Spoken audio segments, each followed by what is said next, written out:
بسم اللہ الرحمن الرحیم۔ ہم سیرت کا مطالعہ کر رہے ہیں، خاص طور پہ مکی دور کا۔ تو اس میں ہم نے نبوت کا جو مرحلہ تھا، پروفٹ ہوڈ کا، کہ رسول اللہ صلی اللہ علیہ وسلم کو نبوت کیسے ملی، غار حرا میں جو آپ کا آنا جانا تھا اس کا تذکرہ ہوا، حضرت جبریل علیہ السلام آئے۔ پھر اس کے بعد جو دعوت کے ابتدائی 3 سال تھے خفیہ دعوت کے، یعنی آپ نے صرف اپنے خاندان اور قریبی ساتھیوں کو دعوت دی، اس کا ہم نے تذکرہ کیا۔ پھر 3 سال بعد حکم آیا تھا کہ اب آپ پبلکلی دعوت دیں۔ صفا اور مروہ کی پہاڑی پہ چڑھ کے آپ نے پبلکلی دعوت دی تھی۔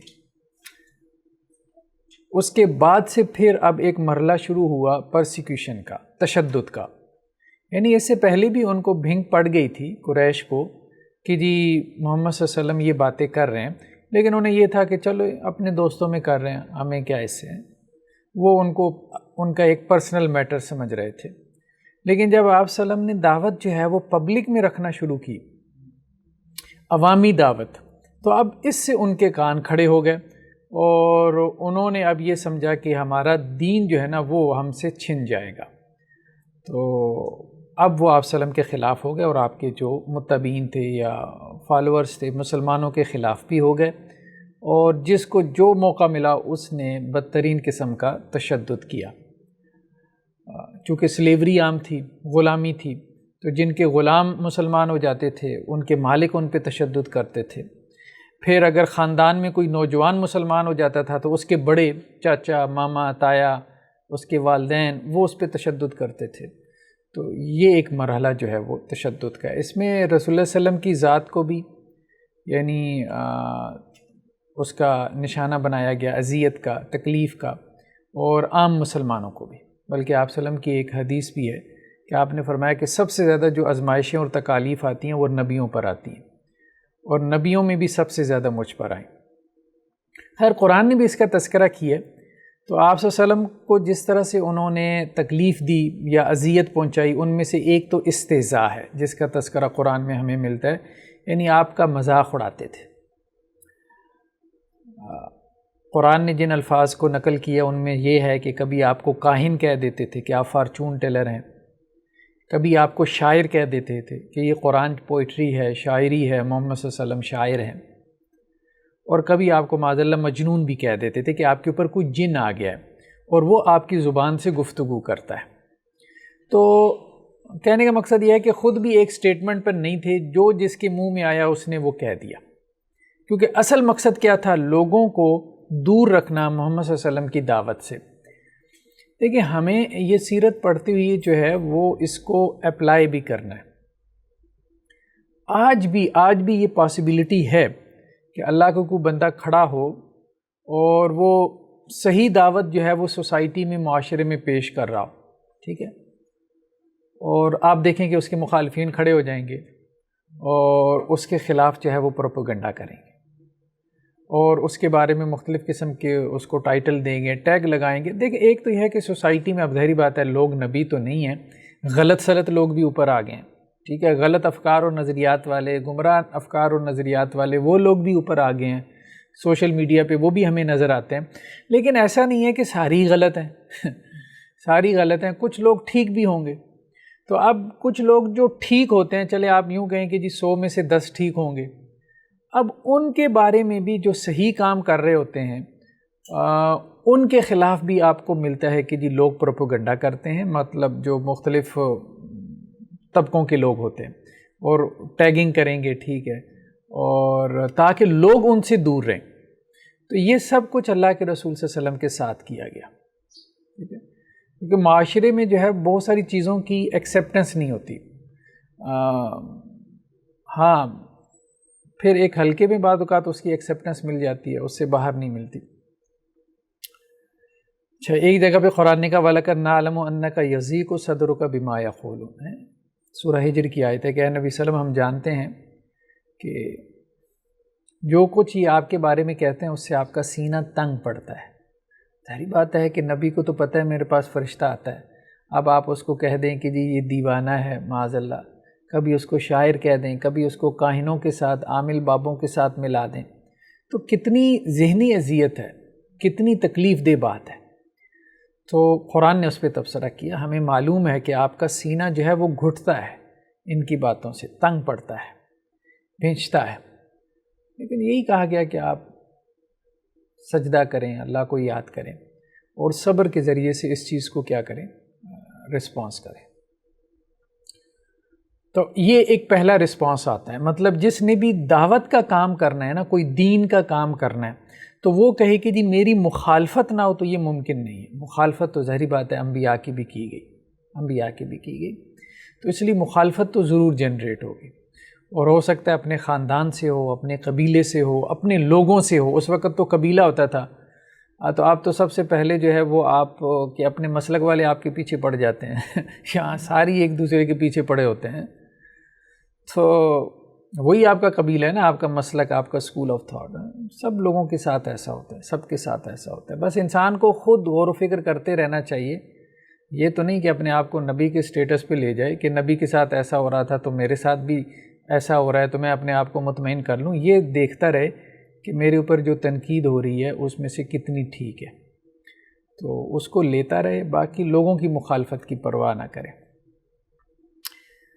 اس کے بعد دوسری چیز جو ہمیں ملتی ہے استہزاء کے بعد، یعنی موکنگ، اس کے علاوہ ایک چیز کہ آپ صلی اللہ علیہ وسلم کو پریشرائز کیا جاتا تھا، سوشلی دباؤ ڈالا جاتا تھا، اور اس میں خاص طور پہ جیسے حضرت ابو طالب، ان کا تذکرہ آیا تھا کہ 3 مرتبہ قریش کا وفد گیا ہے حضرت ابو طالب کے پاس مختلف مواقع پہ کہ آپ اپنے بھتیجوں کو سمجھائیں ورنہ معاملہ بہت آگے بڑھ جائے گا۔ اب حضرت ابو طالب کے ساتھ آپ صلی اللہ علیہ وسلم کا ایک تعلق تھا، ظاہری بات ہے حضرت ابو طالب آپ کے چچا بھی ہیں، آپ کے والد کی جگہ بھی ہیں، آپ کو پالا پوسا ہے، بڑا کیا ہے، ٹھیک ہے، آپ سے محبت کرتے ہیں، آپ کے دکھ درد میں آپ کے شریک بھی ہوتے ہیں، تو وہ بہرحال ایک دباؤ تو پڑتا تھا۔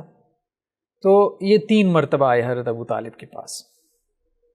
تو ایک مرتبہ تو یہ بھی ہوا کہ حضرت ابو طالب نے یہ کہا کہ میں اب بوڑھا ہو گیا ہوں، رسول اللہ صلی اللہ علیہ وسلم سے کہا کہ بوڑھا ہو گیا ہوں، آپ کے سارے خاندان کی مخالفت جو ہے نا وہ میں نہیں سہ سکتا۔ مطلب باقی خاندان پورا دوسری طرف کھڑا تھا، اپنا خاندان دوسری طرف کھڑا تھا، تو اب وہ کیا کرتے؟ تو اس پہ پھر اللہ کے رسول صلی اللہ علیہ وسلم آپ دیدہ ہو گئے کہ میرے چچا پہ بوجھ پڑ رہا ہے اور وہ اس سے پریشان ہو رہے ہیں۔ تو پھر جب حضرت ابو طالب نے دیکھا کہ رسول اللہ صلی اللہ علیہ وسلم آپ دیدہ ہو گئے، تو پھر انہوں نے کہا کہ آپ کرتے رہو۔ آخری مرتبہ پھر انہوں نے کہا کہ آپ کے دل میں جو آتا ہے نا آپ کرتے رہو، جس کو آپ ٹھیک سمجھتے ہو، میں آپ کی حمایت سے ہاتھ نہیں اٹھاؤں گا۔ تو گویا ایک طرح سے غیر مشروط جو ہے وہ حمایت کا اعلان کر دیا۔ پھر ایک تیسری چیز جو ہمیں ملتی ہے وہ ہے لالچ، یعنی دباؤ بھی ڈالا جاتا ہے۔ یہ وہی بات ہے نا کہ سیرت سے ہم نے لیسن لینا ہے کہ آج جس نے دین کا کام کرنا ہے تو اس کو سوشلی پریشرائز بھی کیا جائے گا، مذاق بھی اڑائے جائیں گے، ٹھیک ہے، میمز بھی بنائی جائیں گی، بہت کچھ ہوگا۔ اور پھر تیسرا لالچ، آپ صلی اللہ علیہ وسلم کو بھی لالچ دیا گیا، ٹھیک ہے۔ دیکھیں نا یہ جو NGOs ہوتی ہیں بہت ساری ہیں، فنڈز لے لیں ہم سے، تو فنڈز لے لیں، پھر آپ ان کے ایجنڈے پہ کام کریں، یہی ہے، یا ان کے طریقے کے مطابق کام کریں۔ آپ کو امریکہ کا دورہ کروا دیتے ہیں، ٹھیک ہے، وائٹ ہاؤس میں گھما پھرا کے لے آئیں گے، علماء کی بات کر رہا ہوں ان کو بھی آفرز ہوتی ہیں، ٹھیک۔ تو یہ سب ہے، لالچ ہے۔ ویزا لے لیں، آپ کس ملک کا ویزا چاہیے آپ کو ہے، تو ہمارے ہاں یہ ہوتا ہے جب آپ ایک خاص سوشل سٹیٹس پہ پہنچ جاتے ہیں اور آپ دین کی بات کرتے ہیں تو پھر بعض اوقات حکومتیں بھی کہتی ہیں بھئی آپ خاموش ہو جاؤ، ٹھیک ہے، نماز روزے کی بات کرو لیکن ہمارے بارے میں بات نہ کرو۔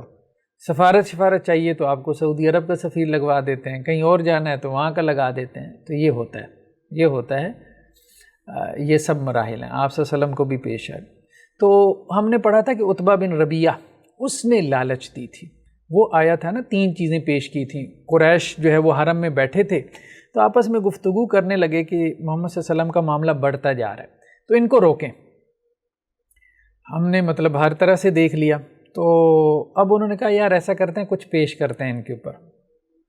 تو آپ صلی اللہ علیہ وسلم کو یہ انہوں نے جا کے کہا کہ جی آپ کو بادشاہت چاہیے تو ہم سارے عرب قبائل مل کے آپ کو اپنا بڑا بنا لیتے ہیں، ٹھیک ہے، لیکن یہ کام چھوڑ دیں جو تبلیغ کا ہے، یہ توحید کا پیغام اور ہمارے باپ دادا کا جو دین ہے، یعنی آئیڈل ورشپ، بت پرستی، اس کا رد چھوڑ دیں۔ تو آپ صلی اللہ علیہ وسلم نے اس سے انکار کر دیا۔ اچھا، مال و دولت چاہیے تو ہم آپ کے قدموں میں ڈھیر لگا دیتے ہیں، اس سے انکار کر دیا۔ اچھا، کوئی مطلب سرداروں کی بیٹیوں سے شادی کرنا چاہتے ہیں تو وہ حاضر ہیں، ہم آپ کے نکاح کروا دیتے ہیں۔ تو کیونکہ سارے سردار ہی یہ آفر کر رہے تھے، لیکن آپ صلی اللہ علیہ وسلم نے اس سے بھی انکار کر دیا۔ تو یہ بھی ایک مرحلہ تھا، یہ بھی ایک مرحلہ تھا۔ اور ایک مرحلہ اور بھی تھا جسے ہم امتحان کا نام دے دیتے ہیں، یعنی آپ صلی اللہ علیہ وسلم کی وہ آزمائش کرتے تھے نا، ٹیسٹ لگاتے تھے۔ اس میں سے بعض اوقات تو یہ کرتے تھے کہ جی آپ ہمیں نہ کوئی معجزہ دکھائیں، یہ آزمائش ہوتی تھی، اور قرآن میں کافی مقامات پہ اس کا تذکرہ ہے۔ وَقَالُوا لَن نُؤْمِنَ لَكَ حَتَّى تَفْجُرَ لَنَا مِنَ الْأَرْضِ يَنبُوعًا، اے نبی صلی اللہ علیہ وسلم کہتے ہیں کہ جی ہم ایمان نہیں لائیں گے، یہاں ایسا کریں کہ مکہ میں ایک چشمہ نکال دیں، ٹھیک ہے، بس اشارہ کریں زمین سے چشمہ نکل کھڑا ہو، کیونکہ مکہ میں پانی نہیں تھا، ایک زمزم کا چشمہ تھا۔ او تکون لک جنت من نخیل وعنب فتفجر الانہار خلالہا تفجیرا، پھر ایسا کریں کہ ہاتھ بڑھائیں اور یہ پہاڑوں کے درمیان میں کھجوروں کے باغات اگائیں، اور انگوروں کے بھی، اور صرف باغات نہ، ان کے درمیان میں نہریں بھی بہہ رہی ہوں۔ او تسقط السماء کما زعمت علینا کسفا او تأتی باللہ والملائکۃ قبیلا، یا پھر ایسا کریں کہ آسمان سے کوئی عذاب کا ٹکڑا ہمارے سامنے آئے اور ہمارے اوپر آ کے گر جائے، یا یہ بھی نہیں کر سکتے تو ایسا کریں اللہ کو سامنے لے آئیں، چلیں اللہ نہیں آ سکتا تو اس کے فرشتے سامنے لے آئیں۔ او یکون لک بیت من زخرف او ترقی فی السماء، یا پھر ایسا کریں کہ اپنا گھر سونے کا بنا دیں، گولڈ کا گھر بنائیں آپ ایک بڑا سا، ٹھیک ہے، یا اگر یہ نہیں کر سکتے او ترقی فی السماء، آسمان پہ چڑھ جائیں ہمارے سامنے سیڑھی لگا کے، اور صرف چڑھنا نہیں ہے، جب واپس اتریں حتیٰ تنزل علینا کتابا نقرأ، تو آپ کے ہاتھ میں کتاب ہونی چاہیے، جو کتاب آپ ہمیں بتا رہے ہیں، ٹھیک ہے، ہمارے سامنے آسمان پہ سیڑھی لگا کے چڑھیں، واپس اتریں تو کتاب ہو، یعنی جائیں تو خالی ہاتھ، واپس آئیں تو کتاب ہو، پھر ہم سوچیں گے کہ آپ ایمان لے آئیں۔ تو یہ ایسی باتیں کرتے تھے کہ آپ یہ جو دعویٰ کر رہے ہیں کہ آپ نبی ہیں، پروفٹ ہیں، تو پھر ہمیں یہ باتیں دکھائیں آپ۔ تو اس کے جواب میں رسول اللہ صلی اللہ علیہ وسلم یہی کہتے تھے کہ دیکھو میں نے خدا ہونے کا دعویٰ نہیں کیا، میں نے نبی ہونے کا دعویٰ کیا، یعنی مجھ سے میرے دعوے کے اعتبار سے مطالبہ کرو۔ نبی کا کام کیا ہے کہ وہ رسول ہے، میسنجر ہے، پیغمبر ہے، اس نے خدا کا پیغام پہنچانا ہے، ٹھیک ہے۔ تو ایک یہ بھی تھا، امتحان کا مرحلہ تھا کہ آپ صلی اللہ علیہ وسلم کو وہ آزماتے تھے، یعنی مختلف جو ہے وہ اپنا معجزات کا مطالبہ کرتے تھے، اور جب وہ پورے نہیں ہوتے تھے تو گویا آپ اپنے لوگوں کو کہتے تھے دیکھیں آپ اس کو نبی مانیں گے معاذ اللہ، اس طرح سے پھر وہ مذاق کے اوپر اتر آتے تھے۔ تو یہ تو آپ کے مطالبات پورے نہیں کر پائے۔ پھر اس امتحان میں ایک اور چیز بھی ہمیں نظر آتی ہے کہ کچھ جو ہے وہ سرداران قریش جیسے نضر بن حارث، عقبہ بن ابی معیط، ان دونوں کا تذکرہ ملتا ہے۔ یہ باقاعدہ مدینہ میں گئے یہودیوں کے پاس، کہنے لگے کہ جی ہم محمد صلی اللہ علیہ وسلم کی دعوت روکنا چاہتے ہیں، ہمیں سمجھ نہیں آ رہی، تو آپ ہمیں کوئی تدبیر بتاؤ۔ تو انہوں نے کہا بھائی ان سے سوال کرو روح کے بارے میں، اگر تو تمہیں جواب دے دیں پھر تو وہ نبی ہے، سیدھی سی بات ہے، اور اگر جواب نہ دے سکے نا تو پھر اسی چیز کو بنیاد بنا لینا، ٹھیک ہے۔ تو یہ بھی جو ہے وہ روایت سنن ترمذی میں ہے۔ تو وہ آئے ہیں، پھر آپ صلی اللہ علیہ وسلم سے جو ہے وہ سوال کیا انہوں نے روح کے بارے میں، پھر اس پہ قرآن کی آیات اتری، وَيَسْأَلُونَكَ عَنِ الرُّوحِ، کہ آپ سے روح کے بارے میں سوال کرتے ہیں، تو آپ انہیں بتا دیں کہ روح امر ربی ہے، اور تمہیں اس کے بارے میں بہت تھوڑا جو ہے وہ دیا گیا ہے، علم دیا گیا۔ تو ایک یہ بھی تھا۔ پھر ایک پانچواں مرحلہ یہ بھی نظر آتا ہے اسی تشدد میں کہ آپ صلی اللہ علیہ وسلم کو جو ذہنی اور جسمانی اذیت بھی دی گئی، مطلب جسمانی اذیت بھی آپ صلی اللہ علیہ وسلم کو دی گئی۔ دیکھیں نا آپ کے چہرے پہ معاذ اللہ مٹی بھی پھینک دیتے تھے، یہ بھی ہم نے سنا کہ سیرت کی کتابوں میں لکھا ہے کہ کانٹے دار جھاڑیاں جو ہے آپ کے راستے میں رکھ دی جاتی ہیں، آپ کے گھر میں گندگی پھینک دیتے تھے، ٹھیک ہے۔ اور اسی طرح آپ کی بیٹیوں کو طلاق ہوئی، مطلب دونوں بیٹیوں کو جو آپ کے چچا ابو لہب کی طرف تھیں، ٹھیک ہے.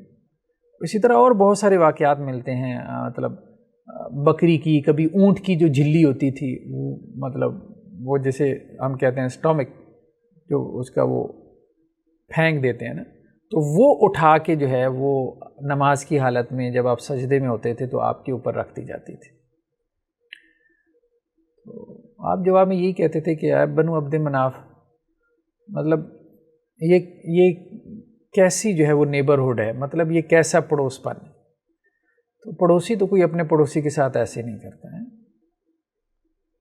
تو فکر میں، دین میں اختلاف جو ہے وہ تو ٹھیک ہے ہمارا، لیکن کم از کم اخلاقی رویوں میں تو اتنا نہ گرو.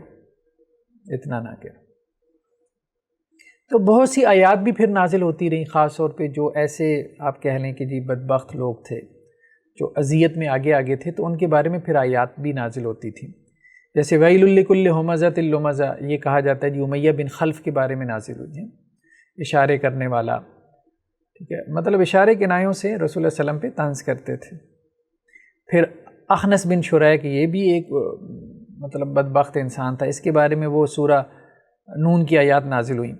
ولا تطع کل حلاف مہین، ہے قسمیں اٹھانے والا، ذلیل، رسوا، حماز مشاء بنمیم، چغلیاں کھانے والا، ٹھیک ہے، اشارے کرنے والا، مناع للخیر معتد اثیم، حد سے بڑھنے والا، گناہ گار، لوگوں کو خیر سے روکنے والا، ٹھیک ہے، تندخو، وتلم بعد ذالک زنیم، پھر بدکار بھی ہے. پھر اس پہ اکڑتا ہے کہ جی بڑے اس کے مال ہے، باپ بیٹے ہیں، اور یہ کہہ رہے ہیں کہ جی یہ ساری قصے کہانیاں جو محمد صلی اللہ علیہ وسلم سنا رہے ہیں. تو پھر قرآن پہ تبصرہ قرآن میں آتا تھا، اور قرآن ظاہری بات ہے، پھر رب تو رب ہے، ظاہری بات ہے اس کے تو بندے ہیں. نبی کے ساتھ ان کی جو کشمکش ہے وہ تو ٹھیک ہے، لیکن اللہ کے لیے تو پھر وہ ایک حقیر مخلوق ہی ہے. تو اللہ تعالیٰ تو پھر بہت سخت تبصرہ کرتے ہیں، قرآن میں بہت سخت تبصرہ آتا ہے. جیسے دیکھیں یہ صحیح بخاری کی روایت ہے 4950 ہے.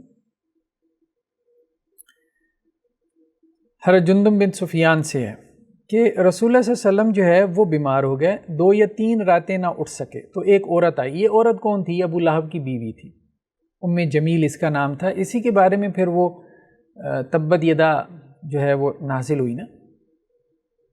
تو وہ آپ صلی اللہ علیہ وسلم کے پاس آئی اور کہنے لگی کہ اے محمد، میرا خیال ہے کہ تجھے تیرے شیطان نے چھوڑ دیا. یعنی آپ صلی اللہ علیہ وسلم رات کو اٹھ کے تہجد پڑھتے تھے نا، تو یہ پڑوسی تھے. تو تہجد کی آواز ان کو، قرآن کی آواز تہجد میں جاتی تھی. اب ظاہری بات ہے عرب تھے، سمجھتے تھے باتیں ساری. تو 2-3 رات آپ بیماری کی وجہ سے اٹھ نہیں سکے، یعنی تہجد نہیں پڑھ سکے. تو اس پہ اس نے تبصرہ کیا آپ کے پاس آ کے کہ جی لگتا ہے وہ جو شیطان آپ کے پاس آتا تھا اس نے آپ کا ساتھ چھوڑ دیا. ٹھیک ہے، میں 2-3 راتوں سے اسے نہیں دیکھ سکی ہوں، ٹھیک ہے، کہ وہ آپ کے پاس آیا. اس پہ پھر جو ہے وہ آیات نازل ہوئیں، والضحیٰ واللیل اذا سجا ما ودعک ربک وما قلی. نبی صلی اللہ علیہ وسلم، آپ کے رب نے نہ آپ کو چھوڑا ہے اور نہ ہی آپ سے ناراض ہوا ہے. ٹھیک ہے، درمیان میں یہ بھی تھا کہ کچھ عرصے کے لیے وہی دوبارہ رک گئی، لیکن 2-4 دنوں کے لیے، وہی 2-4 دنوں کے لیے. تو اس پہ بھی وہ تبصرہ کر دیتے تھے، اس پہ بھی وہ کمنٹ کرتے تھے.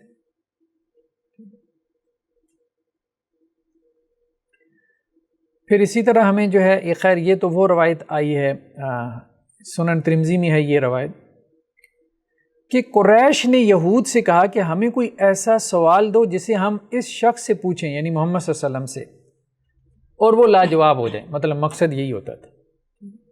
تو انہوں نے کہا بھائی ان سے روح کے بارے میں سوال کرو. تو انہوں نے آپ صلی اللہ علیہ وسلم سے روح کے بارے میں پوچھا، اس کی کیا حقیقت ہے. تو پھر یہ آیات اللہ نے نازل کی، وَيَسْأَلُونَكَ عَنِ الرُّوحِ قُلِ الرُّوحُ مِنْ أَمْرِ رَبِّي. ٹھیک ہے، یہ دیکھیے گا نیچے تو نہیں کوئی بندہ کھڑا، اصل میں کچھ لوگ لیٹ ہو جاتے ہیں. انون نہیں، واٹس ایپ پہ کال نہ ہو. اصل میں بعض اوقات وہ کوئی بندہ لیٹ آ جاتے ہیں. ہم نے اعلان بھی کیا ہوا ہے کہ سیف اللہ نہیں ہے تو جلدی آ جائے. نیکسٹ کیا ہے؟ صحیح مسلم کی یہ روایت ہے ہمارے سامنے 1794، حضرت عبداللہ ابن مسعود سے۔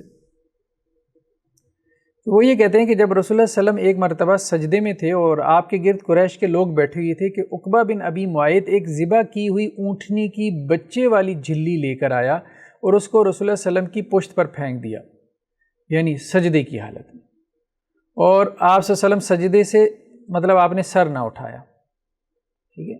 پھر حضرت فاطمہ آئیں اور وہ ابھی چھوٹی تھی عمر میں، اور اس جھلی کو آپ صلی اللہ علیہ وسلم کی پشت سے اٹھایا، اور جن لوگوں نے یہ حرکت کی تھی ان کو آپ بد دعا دی، یعنی رسول اللہ صلی اللہ علیہ وسلم نے ان کے بارے میں فرمایا اے اللہ قریش کے اس گروہ پہ گرفت فرما، ابو جہل بن ہشام، عتبہ بن ربیعہ، شیبہ بن ربیعہ، عقبہ بن ابی معیط، امیہ بن خلف یا ابی بن خلف۔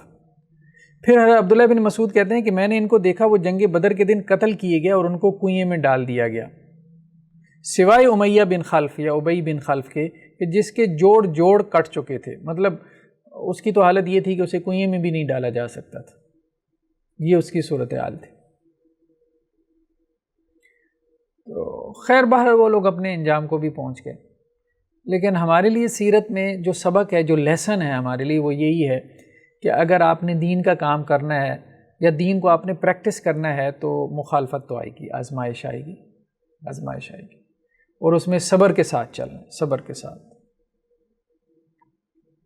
اسی طرح ایک اور روایت ہے صحیح بخاری کی 3678، ٹھیک ہے، اس میں حضرت عروہ بن زبیر سے ہے کہ میں نے عبداللہ بن عمر سے مشرکین مکہ کی سب سے ظالمانہ حرکت کے بارے میں پوچھا جو انہوں نے رسول اللہ صلی اللہ علیہ وسلم کے ساتھ کی، تو انہوں نے بتایا کہ میں نے عقبہ بن ابی معیط کو دیکھا، وہ نبی صلی اللہ علیہ وسلم کے پاس آیا جبکہ آپ نماز پڑھ رہے تھے، مطلب کچھ لوگ ایسے تھے جو زیادہ اذیت دیتے تھے، ان میں ایک یہ بھی تھا۔ اس نے اپنی چادر آپ کی گردن میں ڈالی اور اس سے آپ کا گلا گھونٹتے ہوئے اسے سختی سے دبایا۔ اتنے میں حضرت ابوبکر تشریف لائے تو انہوں نے اس لعین کو آپ سے ہٹایا اور فرمایا کہ کیا تم ایسے شخص کو قتل کرنا چاہتے ہو جو کہتا ہے میرا رب اللہ ہے اور تمہارے پاس اپنے رب کی طرف سے دلائل بھی لے کے آیا؟ تو حضرت ابوبکر بھی کئی مقامات پہ مطلب آڑے آ جاتے تھے، لڑائی بھی۔ جی اب وہ تو حضرت موسیٰ علیہ السلام کے ہیں نا، اتقتلون رجلا ان یقول ربی اللہ، یہ قرآن کی آیت ہے نا۔ تو حضرت موسیٰ علیہ السلام کی جو ہے ان کے اوپر ایمان لے کے آیا تھا آل فرعون میں سے ایک شخص، اور اس نے کہا تھا پھر فرعون کے دربار میں تقریر کرتے ہوئے کہ تم موسیٰ کو قتل کرنا چاہتے ہو، اور اس کا جرم صرف اتنا ہے کہ وہ یہ کہتا ہے کہ میرا رب اللہ ہے علیہ الصلاۃ والسلام۔ تو یہ وہاں سے بات حضرت ابوبکر نے لی۔ تو کہنے کا مقصد یہ ہے کہ یہ ایک مرحلہ تھا جس کا تذکرہ ہمیں صحیح روایتوں میں ملتا ہے کہ، اور بلکہ صحیح روایتیں کیا قرآن میں بھی ملتے ہیں، قرآن میں بھی ملتے ہیں۔ اس کے بعد ہم دیکھتے ہیں مطلب مسلمانوں کو بھی بہت تکلیفیں پہنچائی گئیں، خاص طور پہ جو غلام تھے ان کو بہت زیادہ تکالیف پہنچائی گئیں۔ حضرت بلال رضی اللہ عنہ، ان کا جو مالک تھا امیہ بن خلف، وہ ان کو تپتی ریت میں لٹا دیتا تھا، اور چونکہ ڈیزرٹ تھا، صحرا تھا، ٹمپریچر ویسی مکہ کا ہائی ہے، اور سینے پہ بھاری پتھر رکھ دینا،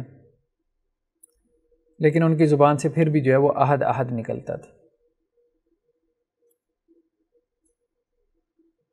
پھر اسی طرح آل یاسر،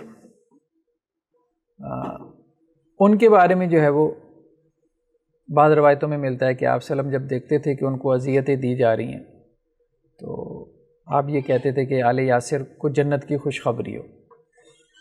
حضرت یاسر اور ان کی جو اہلیہ تھیں سمیہ، اور ان کے بیٹے حضرت عمار بن یاسر کے نام سے، تو اس پورے خاندان کو بہت تکالیف پہنچائی گئیں، بہت اذیتیں دی گئیں۔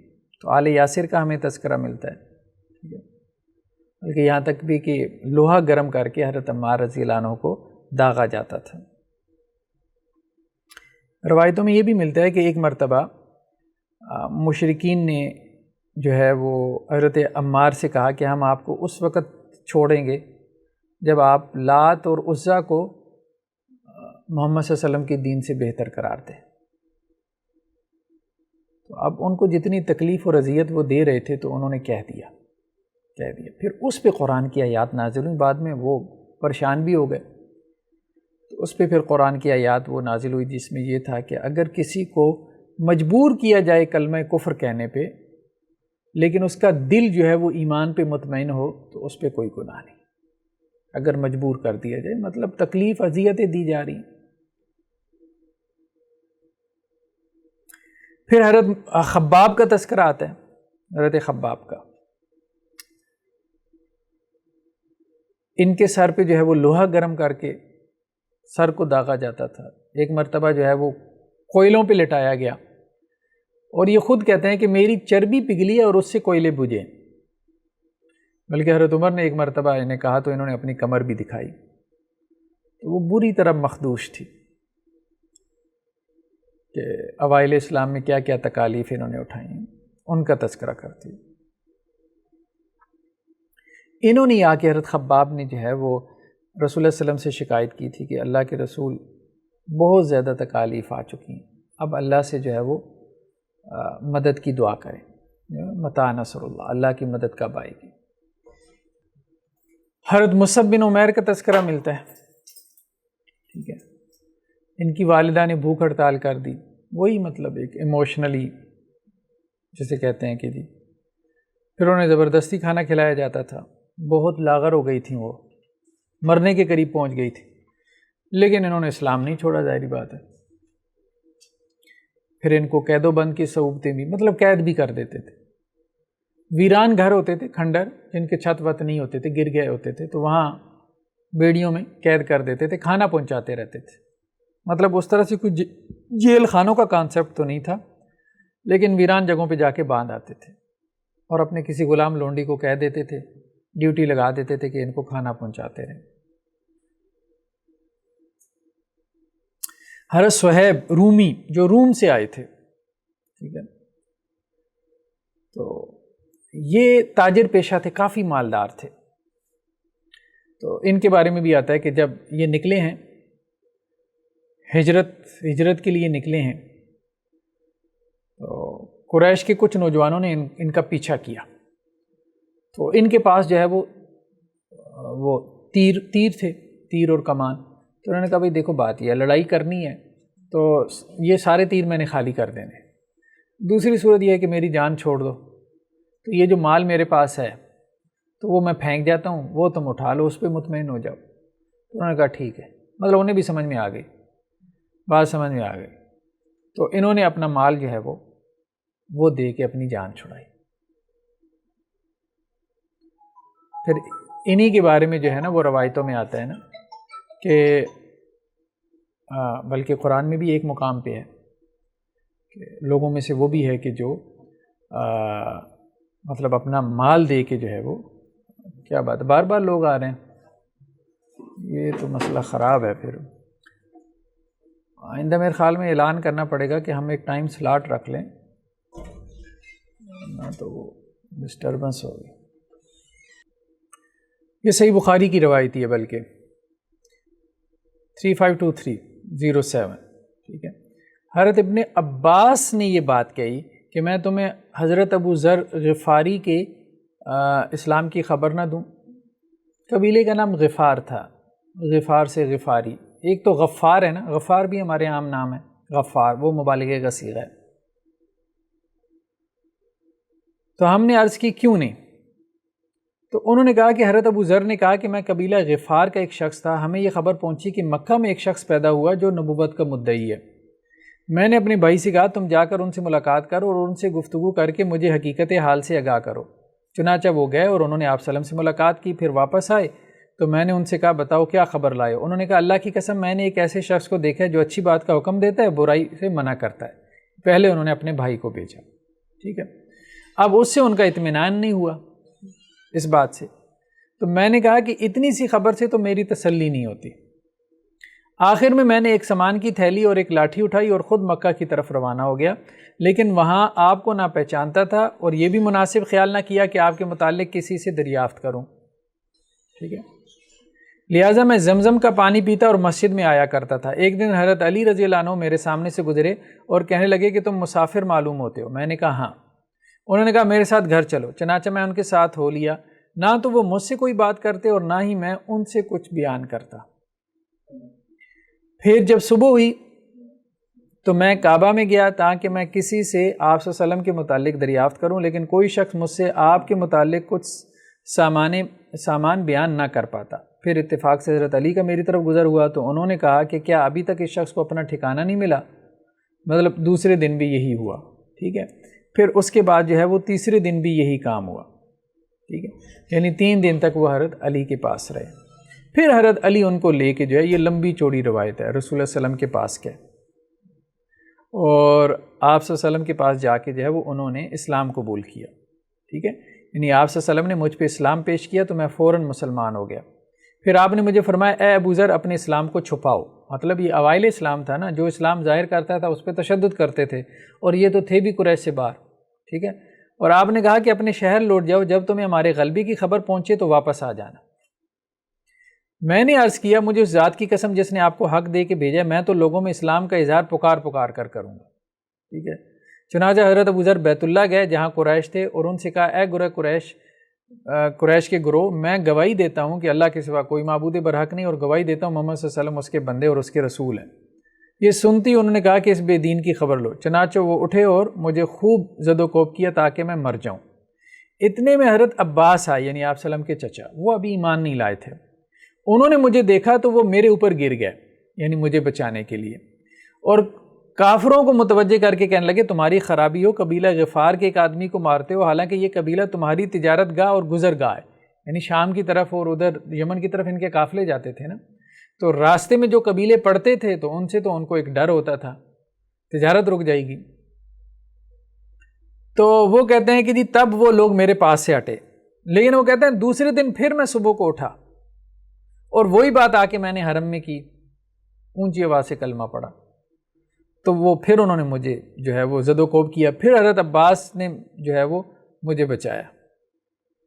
تو یہ تھا مطلب شروع میں اس طرح سے صحابہ نے کافی قربانیاں دیں، بہت قربانیاں۔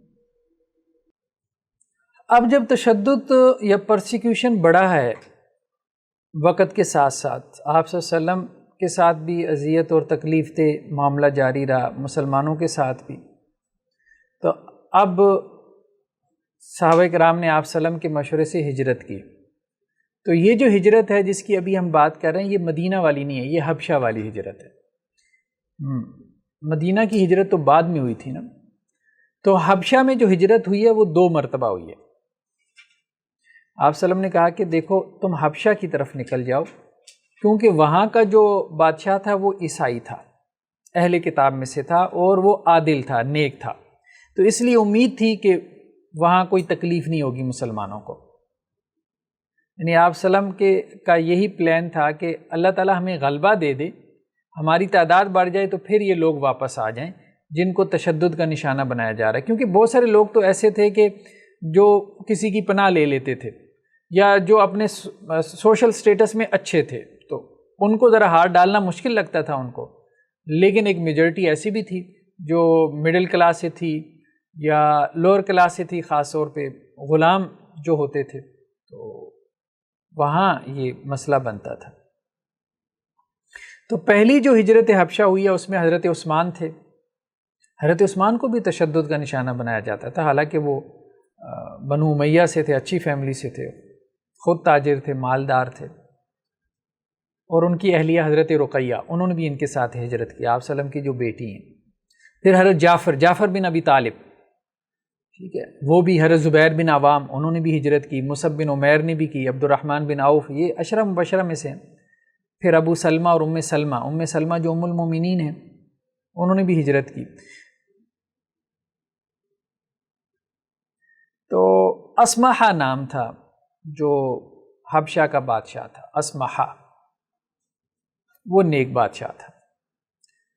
شعیبہ ایک بندرگاہ ہے مکہ کے قریب، یعنی جدہ کے پاس، شعیبہ نام تھا، وہاں سے انہوں نے پھر سمندر کے راستے سفر کیا تھا، یعنی یہ جو ہجرت ہوئی تھی سمندر کے راستے ہوئی تھی، قریش نے پیچھا کیا لیکن بہرحال وہ پا نہیں سکے، ان کو پکڑ نہیں سکے، بلکہ یہ روٹ تھا نا اس کا، یہ واضح ہے، کلیئر ہے، نظر آ رہا ہے۔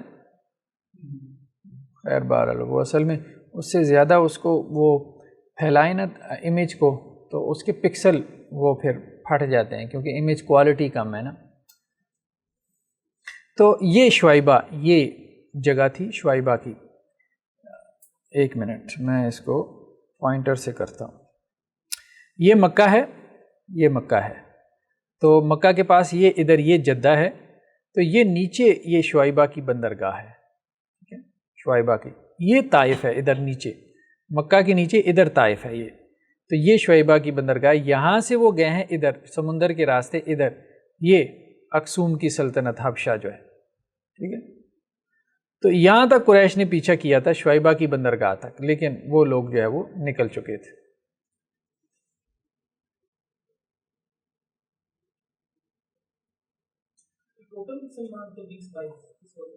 نہیں ٹوٹل نہیں تھے، یعنی جن کو ذرا تشدد کا نشانہ زیادہ بنایا جا رہا تھا تو انہوں نے کہا کہ ہم نکل جائیں، ہم نکل جائیں۔ اور پھر اصل میں پہلی ہجرت تھی نا، تو بے یقینی کی بھی کیفیت تھی کہ وہاں کیا حالات ہوں گے، ٹھیک ہے۔ تو اس لیے یہ لوگ جب وہاں پر گئے ہیں، پیچھے ایک واقعہ ہوا، واقعہ یہ ہوا کہ سورہ نجم جو ہے وہ نازل ہوئی، جو 27ویں پارے میں، والنجم اذا ہوا، جس میں شروع میں جو ہے نا وہ معراج کے واقعے کا تذکرہ بھی ہے۔ سورہ نجم کے آخر میں یہ الفاظ ہیں کہ اللہ کے لیے سجدہ کرو، یعنی اس کی آخری آیات یہ ہے۔ اچھا، سورہ نجم کا ردم بہت زیادہ ہے، بہت زیادہ ہے، مطلب جسے کہتے ہیں نا کہ اپنی لفاظی میں، اپنے اسلوب بیان میں، اپنی عربی عبارت میں وہ کمال درجے پر ہے جو زبان کو سمجھتا ہے۔ تو جب آپ صلی اللہ علیہ وسلم نے مجمع میں وہ سورت پڑھی ہے تو اس کا جو ردم تھا اس سے ایسے متاثر ہوئے سرداران قریش یا قریش مکہ، آخر میں تھا نا کہ سجدہ کرو، سب سجدے میں پڑ گئے، جو کافر تھے وہ بھی سجدے میں پڑ گئے۔ اب ہوا یہ کہ جب سجدہ کر چکے تو پھر انہیں خیال آیا، اوہو یہ کیا ہو گیا، وہ ایک ٹرانس میں آ گئے نا، آپ یوں سمجھیں ٹرانس میں آ گئے، یہ کیا ہو گیا۔ اب انہیں لینے کے دینے پڑ گئے، جسٹیفائی کیسے کریں گے؟ لوگ تو کہیں گے کہ محمد صلی اللہ علیہ وسلم کے قرآن سے تم اتنے متاثر ہو، ٹھیک ہے، وہ کہتے ہیں سجدہ کرو، تم سجدے میں پڑ جاتے ہو، تو دوسروں کو کیا منع کریں گے؟ اب انہوں نے بات بنائی، بات یہ بنائی کہ چونکہ محمد صلی اللہ علیہ وسلم نے اس سورت کی تلاوت میں ہمارے بتوں کی تعریف کی ہے تو اس لیے ہم نے سجدہ کیا ہے۔ اچھا، کچھ روایتیں ایسی آتی ہیں لیکن وہ روایتیں ثابت نہیں ہیں، اس کو کہتے ہیں قصہ غرانیق، غرنوق کی جمع غرانیق، قصہ غرانیق اس کو کہتے ہیں۔ کچھ مرسل روایتیں، مرسل اس کو کہتے ہیں جس میں تابعی جو ہے وہ بیان کرتا ہے، صحابی کو چھوڑ دیتا ہے۔ تو مرسل روایت عام طور پہ ہمارے یہاں محدثین اس کو نہیں مانتے، خاص طور پہ اس قسم کے مسئلے میں۔ ویسے تو مرسل روایت سیرت میں قابل قبول ہے، لیکن یہ مسئلہ تھوڑا الجھا ہوا ہے، اس لیے اس میں وہ نہیں مانتے۔ وہ یہ ہوا کہ کچھ مرسل روایتوں میں بھی یہ بات نقل ہو گئی کہ جب آپ صلی اللہ علیہ وسلم نے یہ بات کہی نا کہ افرأیتم اللات والعزی ومناۃ الثالثۃ الاخری، یعنی قرآن نے تبصرہ کیا لات، منات اور وہ تیسری عزی جو تمہاری ہے، ٹھیک ہے، تو اس میں پھر بعد میں جو ہے وہ یہ کہتے ہیں کہ جی وہاں پہ آپ نے یہ بھی بات کہی کہ ان کی شفاعت کی امید رکھی جاتی ہے، لات، منات اور عزیٰ کی شفاعت کی امید رکھنی چاہیے۔ وہ کچھ ایک دو آیتیں جو ہیں وہ مرسل روایتوں میں یہ بات آ گئی کہ جی شیطان نے آپ صلی اللہ علیہ وسلم کی زبان پہ وہ آیتیں جاری کر دیں، نہیں یہ غلط بات ہے، یہ نہیں کہہ سکتے، اس سے پورا قرآن جو ہے نا وہ مشتبہ ہو جاتا ہے، اور ویسے بھی روایت ٹھیک نہیں ہے، اتھینٹک نہیں ہے۔ دوسرا کچھ پھر روایتوں میں اضطراب بھی ہے، کچھ میں یہ ہے کہ جی آپ صلی اللہ علیہ وسلم کو اونگ آ گئی، نیند آ گئی اور آپ کی زبان پہ جاری ہو گئے، کچھ میں یہ ہے کہ غلطی سے جاری ہو گئے، بہرحال وہ اس قسم کی باتیں، لیکن اصل میں قصہ یہ نہیں ہے، قصہ یہ نہیں ہے۔ اچھا، کچھ لوگوں نے تو اس قصے کا انکار کر دیا، ٹھیک ہے، یہی پوزیشن لی، قصے کا انکار کر دیا۔ کچھ لوگوں نے قصے کا انکار نہیں کیا، مثلا علامہ البانی نے تو قصے کا انکار کیا، ان کی کتاب کا نام ہے علامہ البانی کی نصب المجانیک. منجنیک سمجھتے ہیں؟ منجنیک کی جمع، ہاں وہ جو توپ ہوتی تھی پرانے زمانے، نصب المجانیک، ٹھیک ہے، یعنی منجنیکیں میں نے نصب کی ہیں. کس کے لیے؟ وہ آگے الفاظ کیا ہیں میں دیکھتا ہوں میرے پاس ہوں وہ، ہاں لنصف قصۃ الغرانیق، یعنی جو غرانیق کا قصہ ہے نا اس کو ریت کی طرح بکھیرنے کے لیے میں نے منجنیکیں نصب کر لی ہیں. خیر بہرحال وہ ان کا اپنا ایک انداز اور سٹائل ہے، ٹھیک ہے. تو وہ ایک پوزیشن لی جا سکتی ہے کہ آپ قصہ اڑا دیں، ٹھیک ہے، مطلب اس کی بنیادیں موجود ہیں. لیکن دوسری ایک پوزیشن ابن حجر وغیرہ نے لی، انہوں نے کہا کہ جی من جملہ چونکہ مرسل روایتیں صحیح ہیں، قصہ ثابت ہے. قصہ کیا ہے؟ ثابت ہے. تو مجھے بھی یہ لگتا ہے کہ قصہ ثابت ہے، لیکن جو دوسری بات ہے اس میں وہ مشرکین کی ایڈ کردہ ہے، ٹھیک ہے. یعنی سورہ نجم کی تلاوت کی گئی، یعنی قصہ جو ثابت ہے وہ کیا ہے؟ مرسل روایتوں سے کہ سورہ نجم کی آپ صلی اللہ علیہ وسلم نے تلاوت کی ہے اور وہ سارے مشرکین جو ہے وہ ٹرانس میں آئے ہیں اور انہوں نے سجدہ کیا ہے. جب سجدہ کر لیا تو غلطی کا احساس ہوا، تو اب انہوں نے بات بنائی ہے کہ آپ صلی اللہ علیہ وسلم نے جو ہے وہ درمیان میں ہمارے بتوں کی کیا کی ہے؟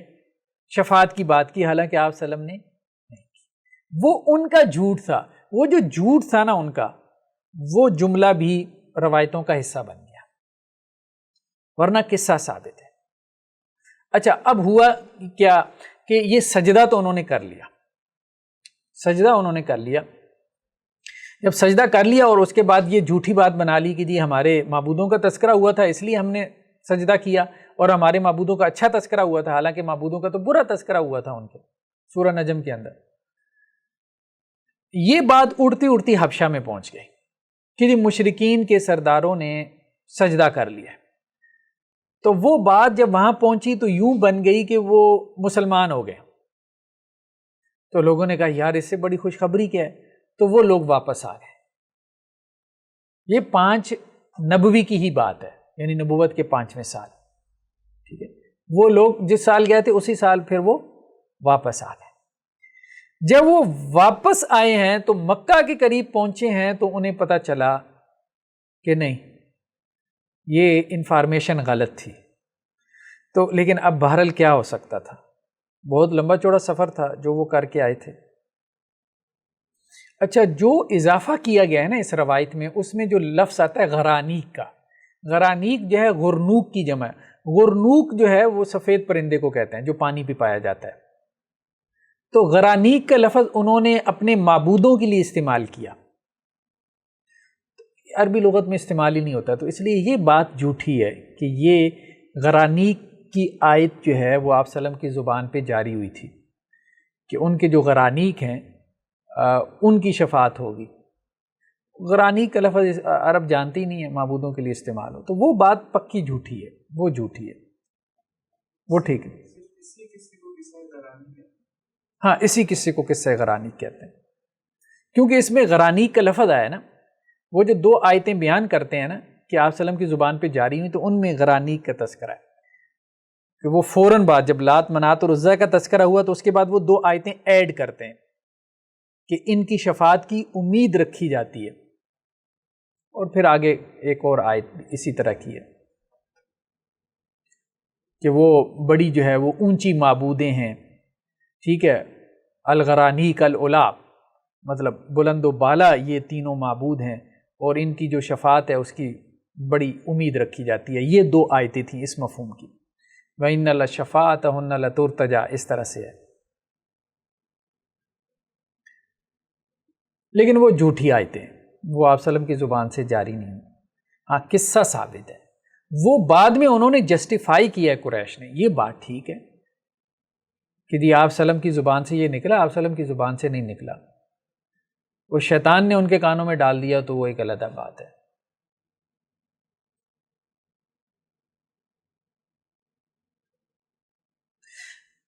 تو اب یہ جو لوگ واپس آئے ہیں تو پھر دوبارہ سے تشدد کا سلسلہ شروع ہو گیا، ٹھیک ہے، بلکہ پہلے سے بڑھ گیا. تو اب دوبارہ ہجرت ہوئی ہے، اور یہ بھی 5ویں ہوئی اسی سال، 5 نویں میں ہوئی. اس موقع پہ بھی حضرت عثمان نے دوبارہ ہجرت کی اپنی اہلیہ کے ساتھ، حضرت رقیہ کے ساتھ، یعنی کچھ لوگوں نے 3 ہجرتیں کی، حبشہ کی 2 پھر مدینہ کی بھی۔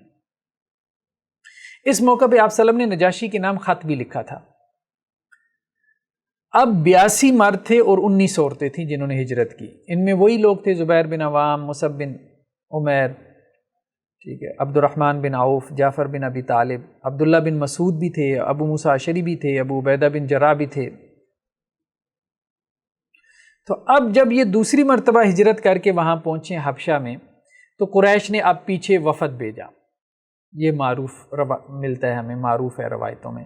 عتبہ بن ربیعہ اور نہیں عمر بن العاص تھے اور عبداللہ بن ابی ربیعہ، یہ 2 لوگ تھے۔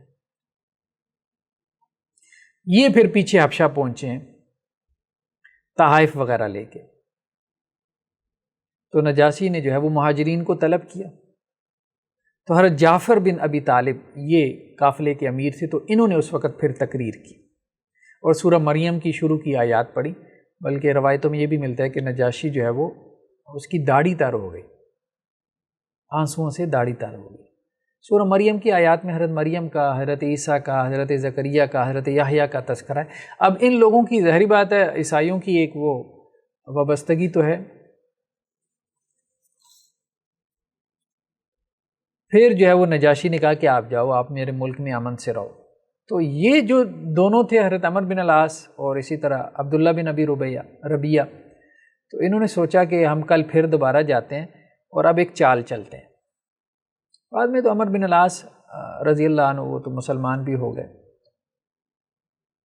تو انہوں نے دوسرے دن پھر نجاشی کے دربار تک رسائی حاصل کی اور کہا کہ دیکھیں بات یہ ہے، آپ نے یہ تو پوچھا نہیں کہ حضرت عیسیٰ کے بارے میں یہ کیا عقیدہ رکھتے ہیں، مطلب ان کا جذباتی جو وہ پوائنٹ تھا نا اس کو ٹچ کیا۔ تو نجاشی نے پھر دوبارہ بلوا لیا مہاجرین کو، ٹھیک ہے، تو پھر حضرت جعفر بن ابی طالب نے جو ہے وہ وہاں پہ بیان کیا، اور وہی بات جو قرآن میں آتی ہے کہ وہ اللہ کے رسول ہیں، اللہ کے پیغمبر ہیں، اور بن باپ کے پیدا ہوئی ہے، بغیر باپ کے، اور اللہ کا کلمہ ہے، ٹھیک ہے۔ تو جب یہ آیات پڑھ کے سنائیں تو پھر روایتوں میں ملتا ہے کہ نجاشی نے ایک تنکا اٹھایا اور کہا کہ اللہ کی قسم اس سے زیادہ نہیں، اس سے اتنا زیادہ بھی نہیں۔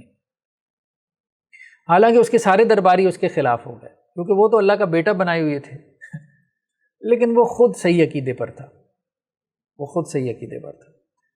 بعض روایتوں میں یہ بھی ملتا ہے کہ اس کے درباریوں نے اس کے خلاف بغاوت بھی کر دی تھی، لیکن بہرحال وہ مختلف ہی روایتیں، بغاوت کی تھی کہ نہیں کی تھی، لیکن اختلاف ضرور کیا تھا، شور بڑا مچایا تھا، لیکن اس نے اس کو بہرحال ہینڈل کیا، اور اس نے مسلمانوں کو یہی کہا کہ تم یہاں پہ رہو امن سے، سکون سے، میرے ہوتی ہے تمہیں کوئی تکلیف نہیں ہوگی۔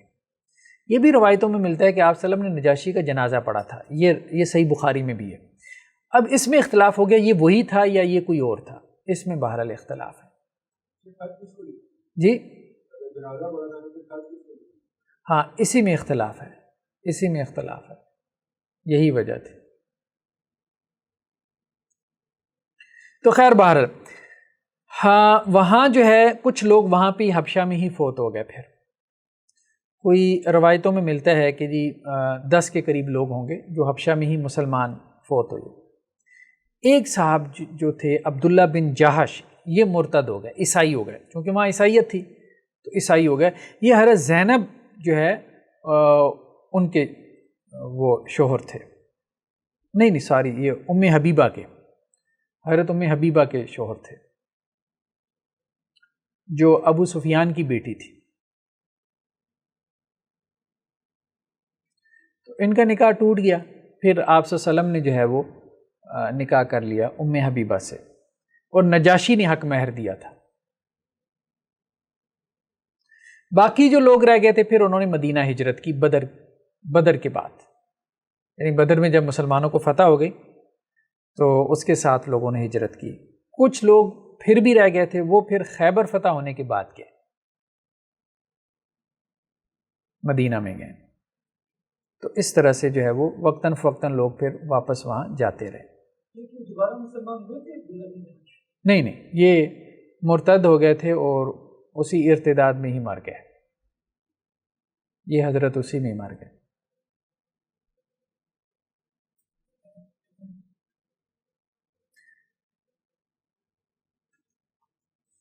تو جس کی جنازہ آپ صلی اللہ علیہ وسلم نے پڑھی وہ نجاشی 9 ہجری میں فوت ہوا، یعنی بہت بعد میں، آپ صلی اللہ علیہ وسلم کی رحلت سے آپ کہیں کہ جی 1 سال پہلے کی بات ہے، وہ صحیح بخاری کی روایت ہے۔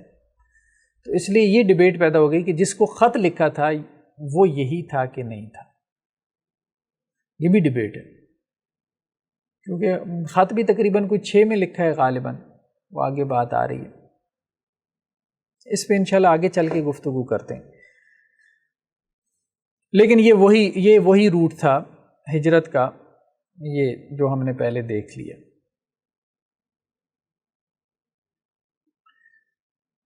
تو گویا اس میں بھی سبق ہے، لیسن ہے۔ ہم نے کہا سیرت کو ہم اپلائی کریں، بس اپنے طور پہ اپلائی کریں، اپنی سوسائٹی میں، اپنے حالات میں۔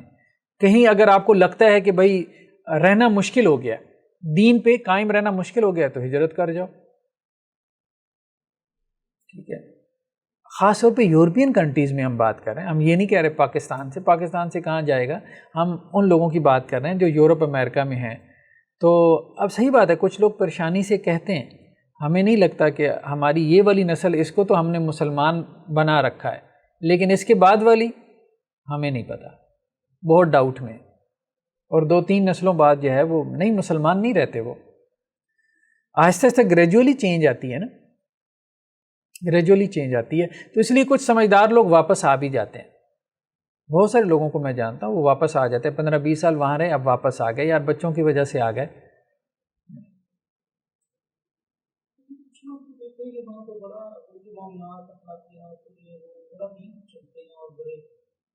اصل میں وہاں رہنے میں حرج نہیں ہے اگر آپ ایکٹیو ہو کے رہتے ہیں، اور ایک داعی اور مبلغ کے طور پہ، یعنی اپنا دین بھی بچایا ہوا ہے آپ نے، ٹھیک ہے، آپ کاروبار کے لیے جائیں، اللہ تعالیٰ آپ کو منع نہیں کرتا، بزنس کے لیے، ایجوکیشن کے لیے آپ جائیں، دوسرے ممالک میں جا کے رہیں۔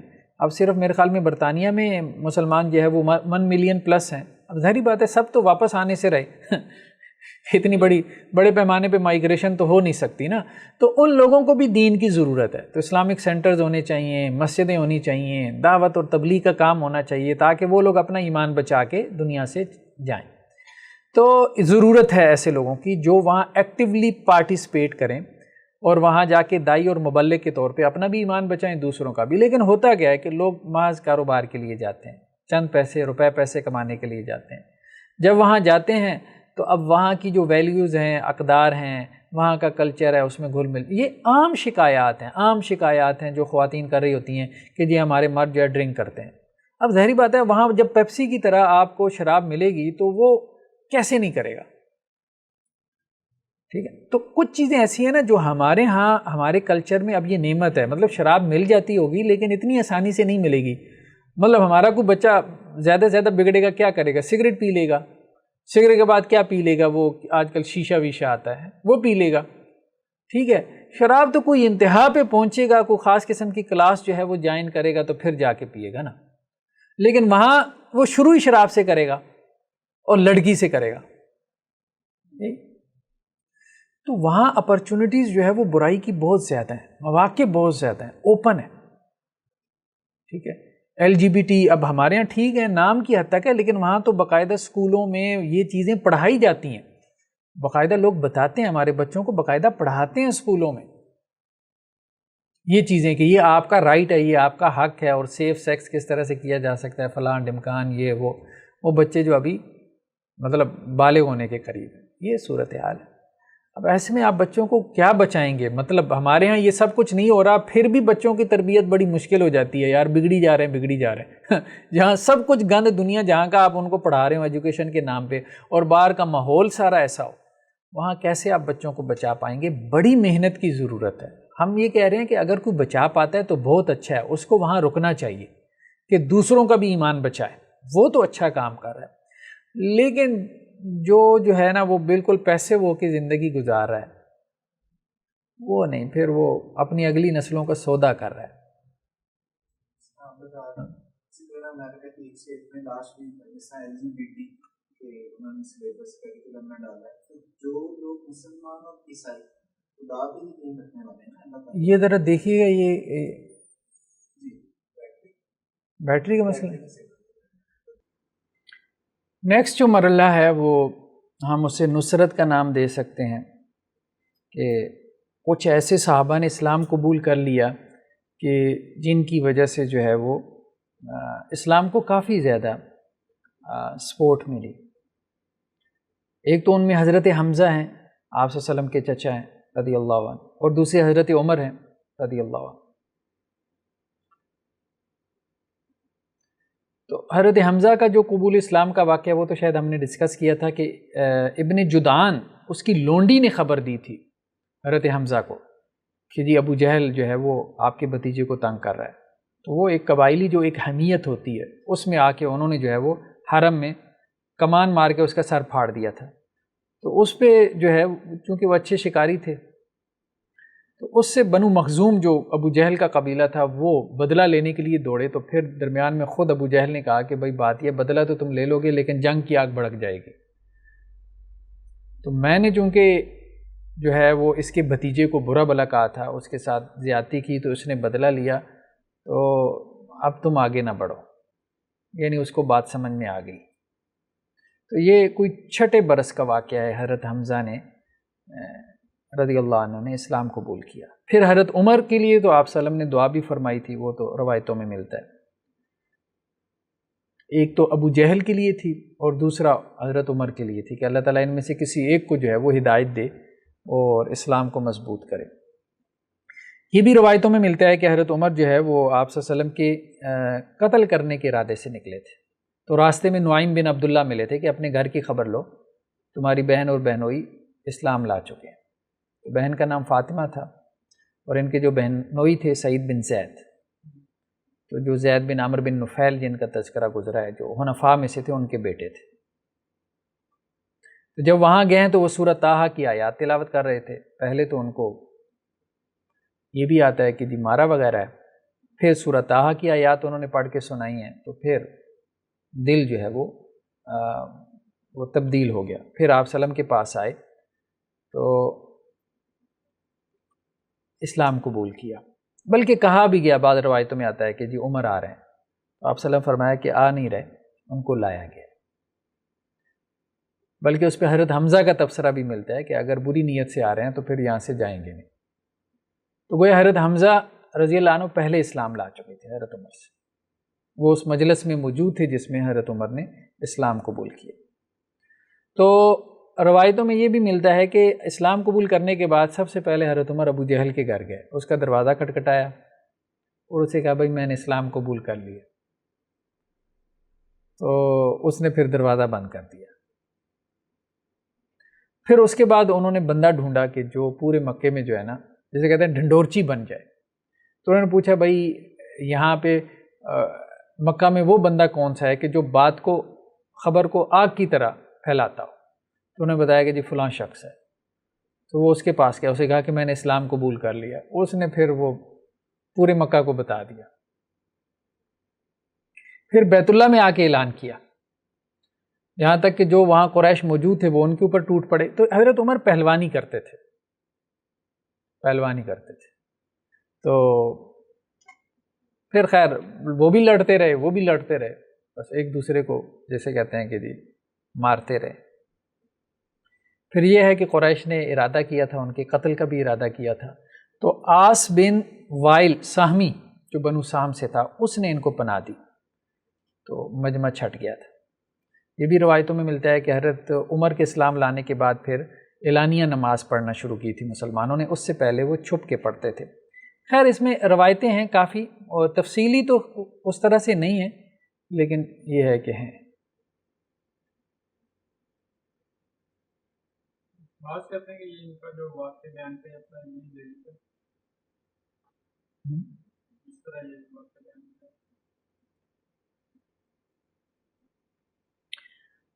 ضعیف والوں نے نا بہت کچھ ہی ضعیف بنا دی ہے. ایٹیچیوڈ ٹھیک نہیں ہے. بہت ساری باتیں ہمیں بنیادی طور پہ صحیح روایتوں سے ملتی ہیں، تو ضعیف روایتوں سے اس قصے کو مکمل کرنے میں کوئی حرج نہیں. تو ویسے بھی ہم سیرت پڑھ رہے ہیں، کون سی سنت پڑھ رہے ہیں. صحیح بات ہے. وہ یہ جو ضعیف کرنے والے ہیں ان کی سیرت پڑھ کے آپ ڈی موٹیویٹ ہوتے ہیں، مطلب سیرت کا مقصد ہی فوت ہو جاتا ہے. ٹھیک ہے. تو یہ بیکار کا جو ہے وہ ایک رویہ ہے، ایٹیچیوڈ ہے جو ہمارے ہاں عام کر دیا گیا.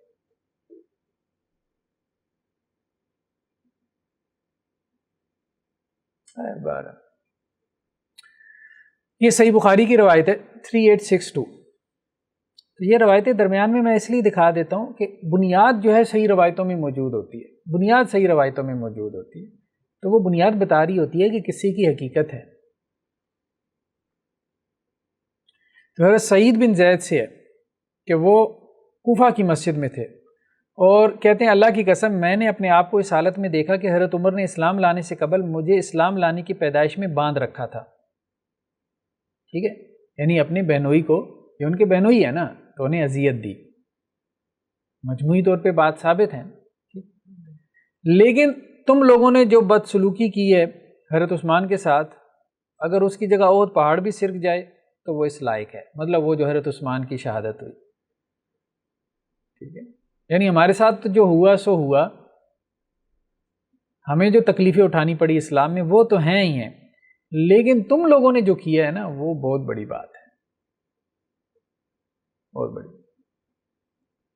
حضرت عبداللہ بن مسعود سے، یہ بھی صحیح بخاری کی روایت ہے کہ جب حضرت عمر مسلمان ہوئی ہم لوگ برابر عزت کی زندگی گزارنے لگے. ٹھیک ہے، مطلب عزت سے مراد یہی ہے کہ غلبے کی زندگی.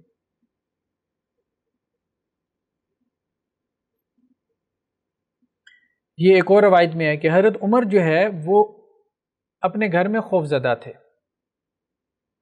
یہ وہ واقعہ جو بیان ہوا ہے نا کہ قریش نے ہجوم کر دیا نا، مجمع لے آئے پورا حضرت عمر کے گھر پہ کہ ہم نے قتل کرنا ہے. تو اچانک ان کے پاس جو ہے وہ آس بن وائل سہمی آیا جو دھاری دار خوبصورت چادر اور ریشمی کرتا پہنے ہوئے تھا. وہ قبیلہ بنو سام سے تھا جو زمانہ جاہلیت میں ہمارے حلیف تھے. یہ بنو عدی تھے نا، ان کے حلیف تھے وہ. اس نے کہا تمہارا کیا حال ہے؟ حضرت عمر نے کہا تمہاری قوم کہتی ہے کہ اگر میں نے اسلام قبول کر لیا تو وہ مجھے قتل کر دیں گے. آس نے کہا تمہیں کوئی نقصان نہیں پہنچا سکتا. آس کی اس بات کے بعد حضرت عمر نے کہا کہ اب میں امان میں آ گیا ہوں. آس باہر نکلا اور لوگوں سے ملا، جبکہ مکہ کا میدان لوگوں سے بھرا ہوا تھا. ٹھیک ہے، تو آس نے ان سے کہا تم کہاں جا رہے ہو؟ لوگوں نے کہا ہم ابن خطاب کی خبر لینے جا رہے ہیں جو بے دین ہو چکے ہیں. آس نے کہا اسے کوئی نقصان نہیں پہنچا سکتا. یہ سن کر لوگ واپس چلے گئے، مطلب میری امان ہے. تو اب وہ ظاہری بات ہے بہت ساری جگہوں پہ وہ پنگا نہیں لے سکتے تھے کہ آپس میں ہماری لڑائی نہ شروع ہو جائے. ٹھیک ہے، مشرکوں کی. آس بن وائل سہمی، آس بن وائل سہمی جو ہے یہ نہیں، میرا نہیں خیال کہ ایمان ہے. تو اس طرح سے مختلف جو ہے وہ روایات ملتی ہیں. ٹھیک ہے،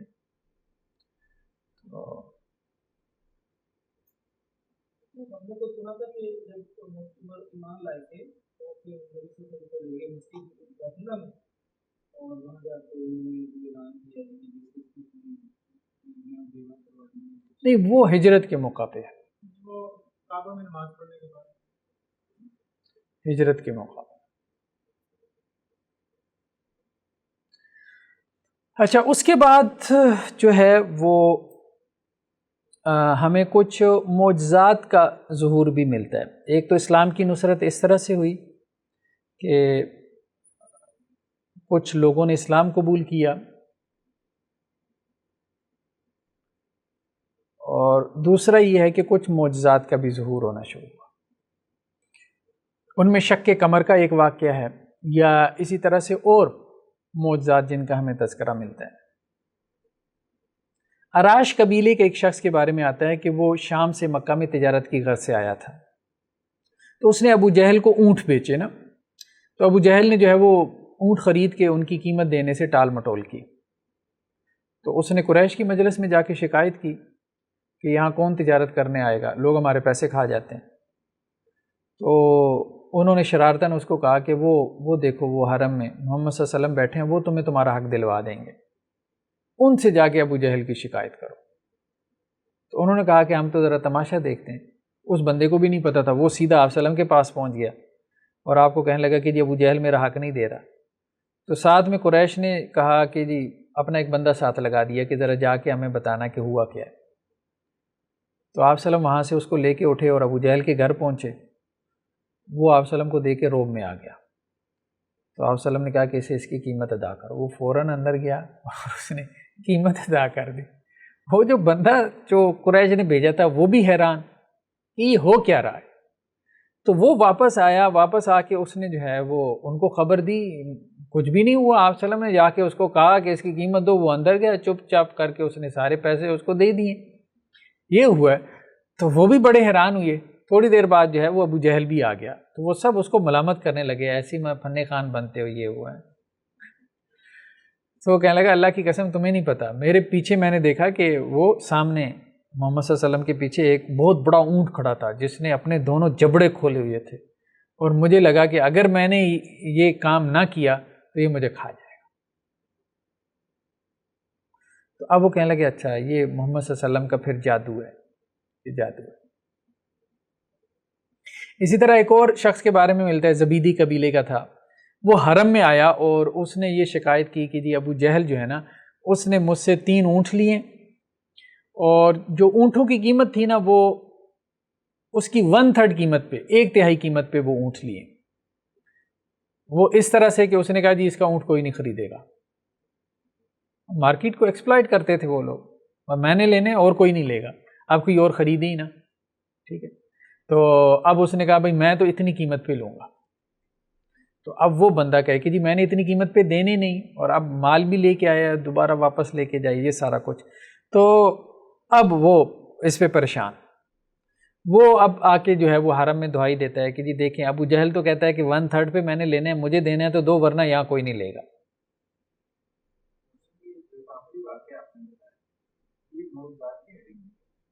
جی ہاں نہیں, اس میں کچھ اور تفصیل بھی ملتی ہے. اس میں تفصیل یہ بھی ملتی ہے, بعض نے یہ بھی لکھا ہے کہ آپ سلم جو ہے وہ ابو جہل کے پاس گئے ہیں, اور ابو جہل کو جو ہے وہ آپ سلم نے کہا کہ اس کی قیمت ادا کرو. یعنی بعض روایتوں میں یہ بھی ہے تم نے مطلب 1/3 پہ اس سے لیا ہے تو تم جو ہے وہ اس کو اس کی پوری قیمت ادا کرو. تو اس وقت جو ہے وہ امیہ بن خلف بھی تھا, اور یہ مارکیٹ کی بات تھی, مطلب وہ بازار میں بیٹھا ہوا تھا. ابو جہل جو ہے اپنے ان کے ٹھئیے ہوتے ہوں گے, اس نے وہ قیمت ادا کر دی. تو اس پہ اس کو امیہ بن خلف نے جو ہے وہ آر دلائی. تو اس نے کہا کہ تم وہ نہیں دیکھ رہے تھے جو میں دیکھ رہا تھا.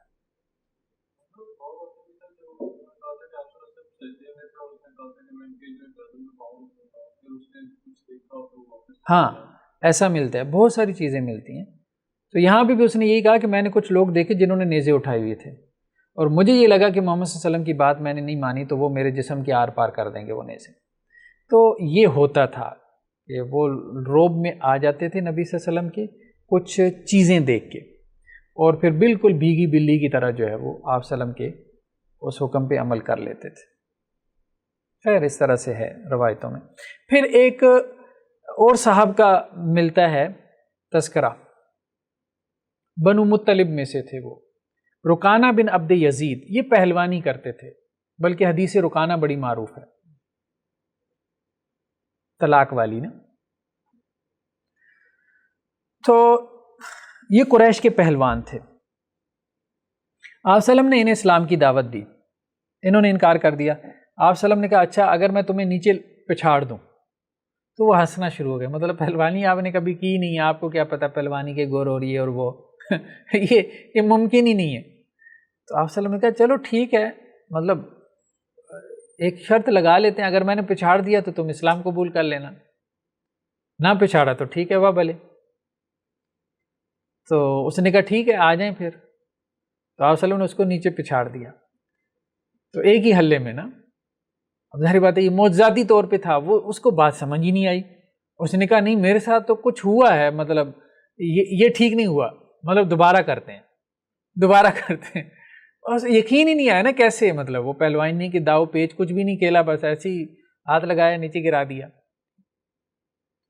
اب دوبارہ بھی وہ نیچے گر گیا, اسے ابھی بھی یقین نہ آئے. تیسری مرتبہ اس نے کہا نہیں پھر تیسری مرتبہ کرتے ہیں. پھر اس کے بعد وہ سوچ میں پڑ گیا. اللہ کے وسلم نے کہا ابھی تک تم سوچ میں پڑے ہو, اچھا ایک اور بات میں تمہیں کہتا ہوں, وہ سامنے درخت ہے, اگر وہ چل کے تمہارے پاس آ جائے پھر مان لو گے؟ تو وہ بیچارہ پہلے جھٹکے سے نہیں نکلے تھا، تو آپ صلی اللہ علیہ وسلم نے پھر اس درخت کو کہا، وہ درخت آیا اپنی جگہ پہ، پھر واپس لوٹ گیا، لیکن ابھی یہ ایمان نہیں لایا، بعد میں ایمان لایا۔ یہ پھر قریش کی مجلس میں گیا اور اس نے کہا کہ یار یہ ہوا ہے آج، یہ آج ہوا ہے، تو چلیں ٹھیک ہے بند کر دیں، میرے خیال بیٹری ختم ہو گئی، ہاں ٹھیک۔ تو جب یہ قریش کے پاس آیا تو قریش نے یہی کہا کہ محمد صلی اللہ علیہ وسلم کا یہ جادو ہے، بس وہ اس کو اس طرح سے لوگوں کو مطمئن کرتے تھے، انہوں نے ایک بہانہ بنایا ہوا تھا، تو لوگ بھی پھر اس پہ مطمئن ہو جاتے تھے۔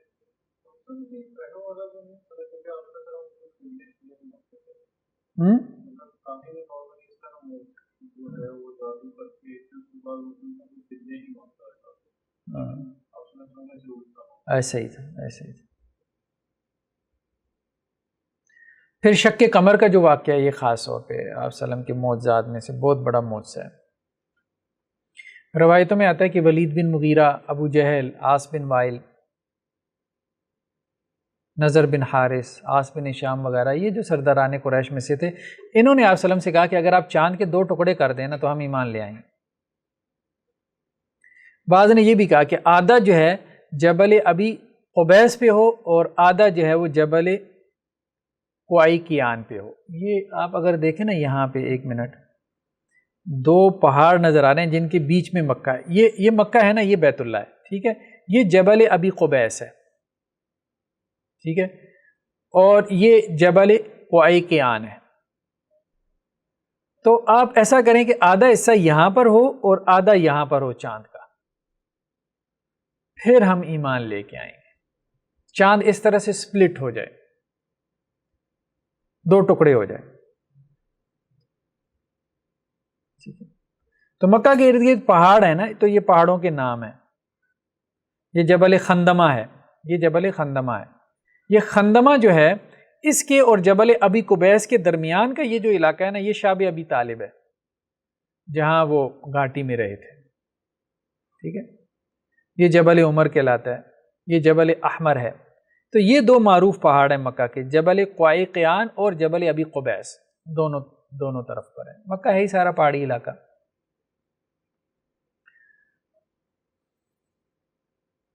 تو اللہ کے رسول صلی اللہ علیہ وسلم نے یہ دکھا بھی دیا، لیکن پھر کہا کہ یہ ابن ابی کبشہ کا جادو ہے، نہیں ماننا تھا، جادو کہہ دیا، وہی کہ ہماری نظر بندی کر دی ہے، ٹھیک ہے، ہماری آنکھوں پہ جادو کر دیا، سحر کر دیا۔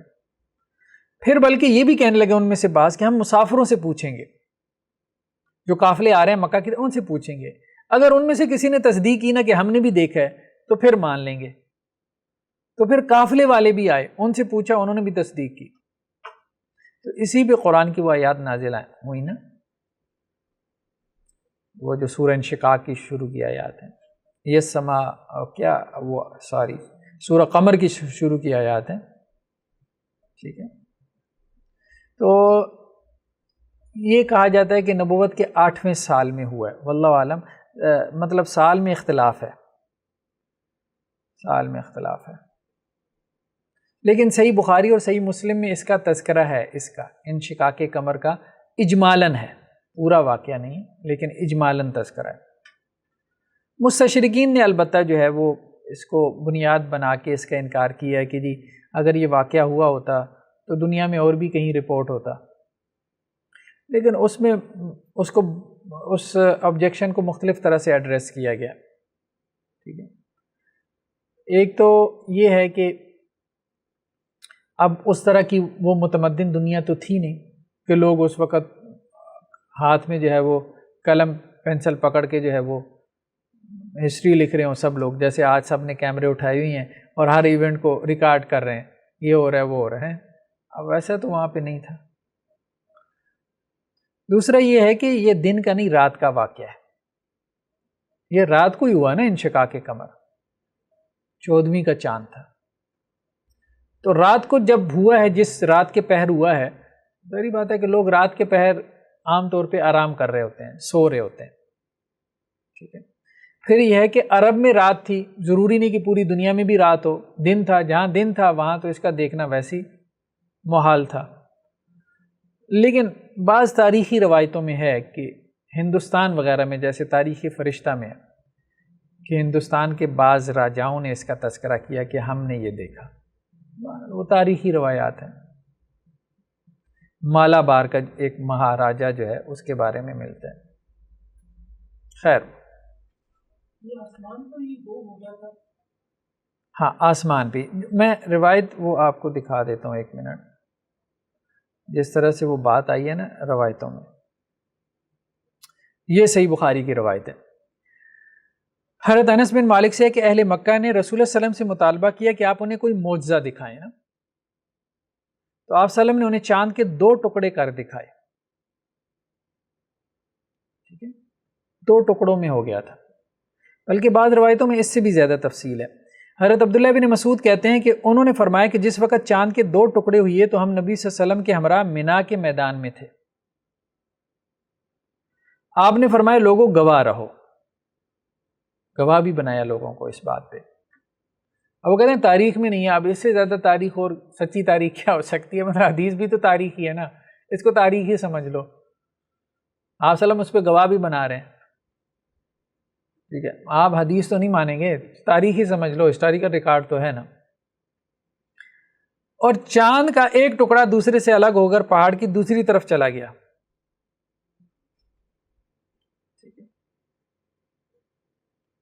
مطلب الگ ہو گیا تھا، پہاڑ کی دوسری طرف چلا گیا تھا. تو مطلب کہنے کا مقصد یہ ہے کہ روایتوں میں یہ ملتا ہے.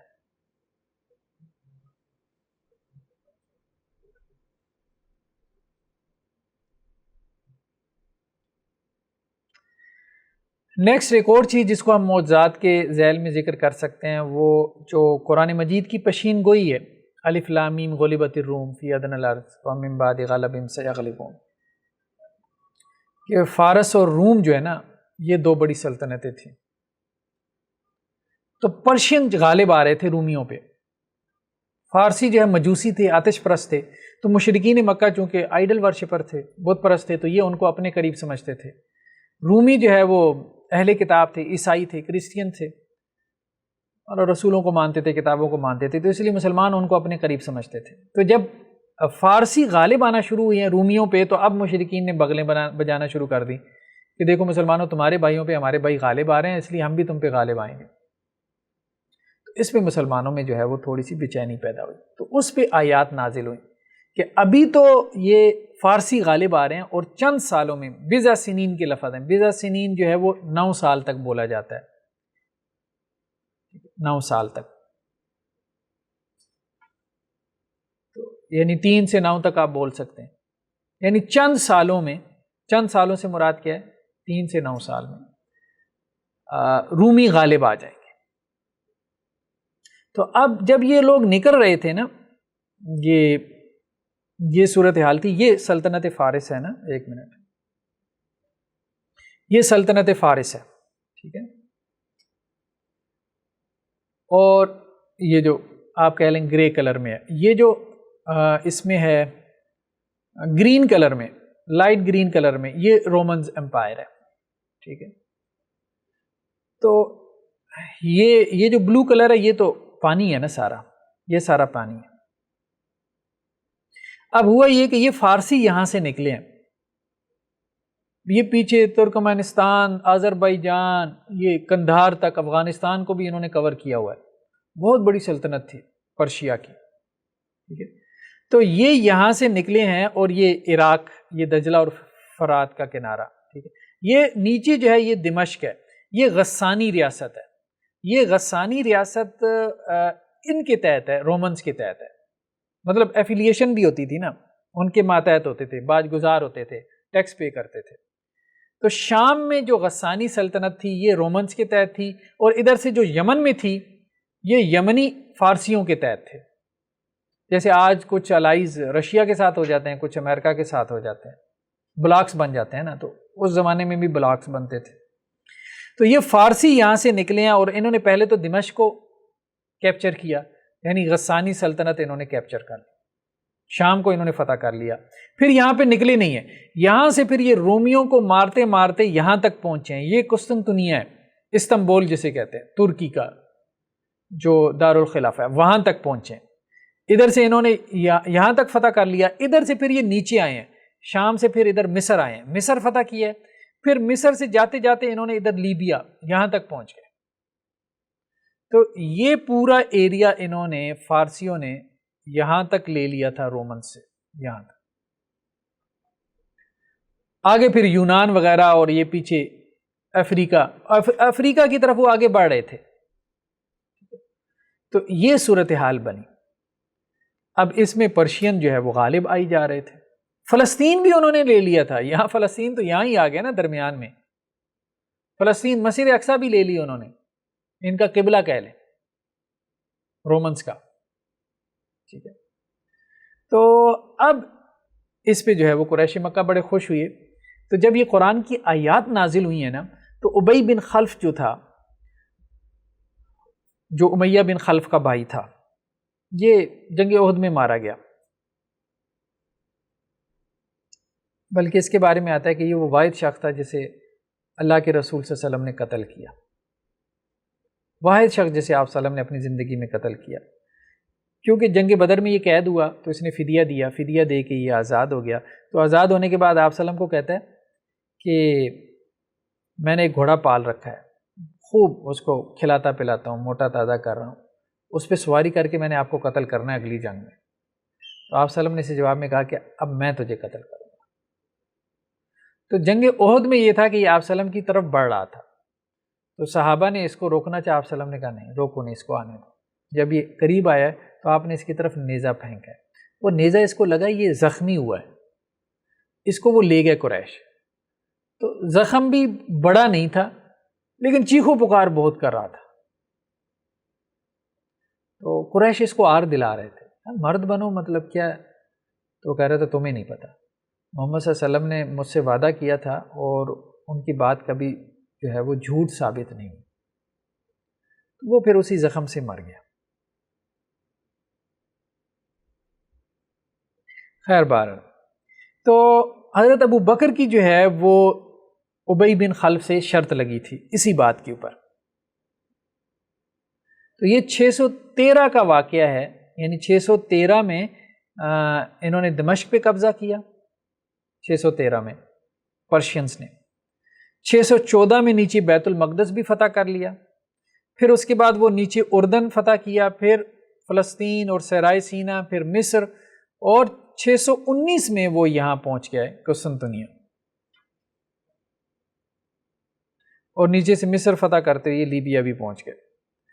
تو ابی بن خلف نے کہا کہ اچھا اب مطلب یہ صورتحال ہے, وہ تو بیچارے رومن چھپتے پھر رہے ہیں, وہ غالب آ جائیں گے پرشینز پہ. اس نے کہا میں مانتا ہی نہیں ہوں. تو حضرت ابوبکر نے کہا شرط لگاتے ہیں. اس وقت تک شرط حرام نہیں ہوئی تھی. تو اس نے کہا ٹھیک ہے. پھر سرداران قریش نے کہا ابو بکر لیکن بزا کا مطلب تو چند سال ہے نا, آپ متعین کریں. تو حضرت ابو بکر نے کہا 6 سال. لیکن حضرت ابو بکر شرط ہار گئے تھے, کیونکہ 7ویں سال جا کے رومیوں کو فتح ہوئی. پھر انہوں نے ایرانیوں کو مارا اور اپنا علاقہ سارا واپس لیا, بلکہ ان کو ان کی سرحدوں میں جا کے مارا.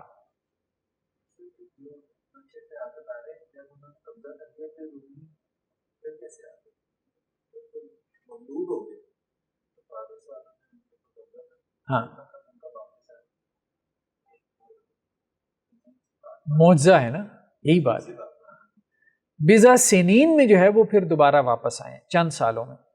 7 سالوں میں دوبارہ رومنز نے اپنے یہ علاقے واپس لیے 7 سالوں میں. ہاں ظاہری بات ہے, پیچھے چلے گئے تھے نا, ان کو پیچھے بہت پیچھے انہوں نے دھکیل دیا تھا. پھر وہ آئے دوبارہ اور انہوں نے یہ سب کچھ لیا.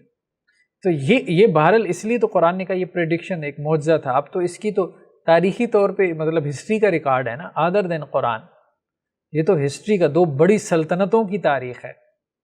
کوئی ڈھکی چھپی بات تو ہے کوئی نہیں کہ 2 شہروں کی لڑائی ہو, وہ بھی اپنے وقت کی سپر پاورز.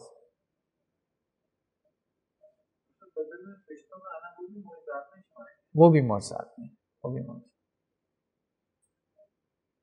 یہ کب لی تھی رومن نے اپنی 2 ہجری میں. ادھر سے بدر فتح ہوا ہے, یعنی بدر میں مسلمانوں کو فتح حاصل ہوئی ہے, اور ادھر سے رومنز نے واپس لے لیے.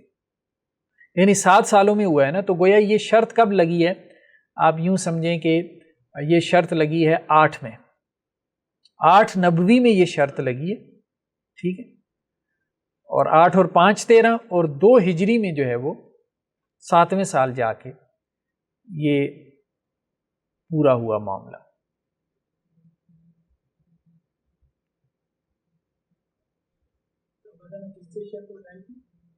ابی بن خلف سے، سرداران قریش میں سے تھا، اس سے شرط لگائی تھی کہ چند سالوں میں رومن غالب آ جائیں گے، قرآن کی اسی آیت کو بنیاد بناتے. لیکن وہ 6 سال جو ہے نا انہوں نے اصل میں کہہ دیے. بعد میں روایتوں میں ملتا ہے کہ بعض مسلمانوں نے یا اللہ کے وسلم نے کہا کہ ابو بکر آپ زیادہ سال کر لیتے، کیونکہ بزا کا لفظ تو 9 تک بولا جاتا ہے. لیکن بہرحال ان کے ذہن میں ایک بات آئی.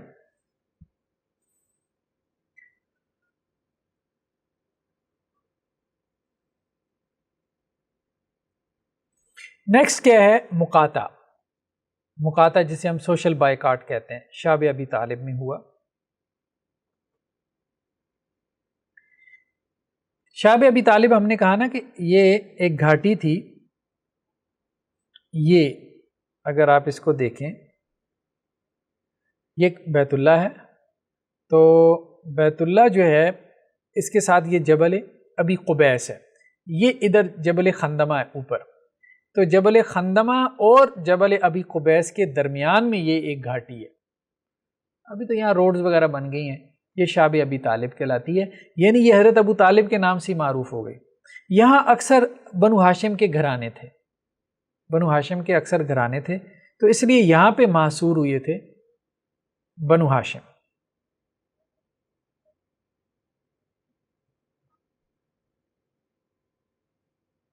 اصل میں ہوا یہ کہ قریش حضرت ابو طالب کے پاس آئے اور کہنے لگے کہ جی بات دیکھیں، ہم آپ کے پاس بھی آ چکے ہیں، ہر طرح سے مطلب ہیلے بہانے انہوں نے کر لیے تھے، لالچ بھی دے لی، تشدد بھی کیا، اذیتیں بھی پہنچائیں مسلمانوں کو بھی، اللہ کے رسول صلی اللہ علیہ وسلم کو بھی. تو انہوں نے کہا جی اب ہم نے ارادہ کر لیا محمد صلی اللہ علیہ وسلم کو قتل کرنے کا، بس آپ کو خبر دینے آئے. تو اس پہ حضرت ابو بکر نے کہا کہ نہیں، یہ نہیں ہو سکتا. تو انہوں نے پھر کیا کیا کہ وہ بنو عبد المطلب کو لے کے، بنو ہاشم کو لے کے شعب ابی طالب میں محصور ہو گئے. یعنی ایک جگہ پہ، یعنی ہم جو ہے نا وہ پھیلے ہوئے تھے نا. تو زیادہ گھرانے چونکہ شعب ابی طالب میں تھے، اس گھاٹی میں تھے، تو انہوں نے کہا باقی لوگ بھی وہاں آ جائیں.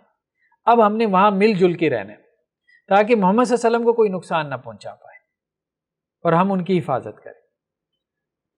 تو قریش نے کہا حضرت ابو طالب کو کہ آپ محمد صلی اللہ علیہ وسلم کو ہمارے حوالے کر دیں، نہیں تو ہم آپ کا بائیکاٹ کریں گے. تو یہ مکہ سے کوئی تقریباً آپ کہہ لیں 1 کلومیٹر کے فاصلے پر ہے. شعب ابی طالب مکہ سے 1 کلومیٹر کے فاصلے پر.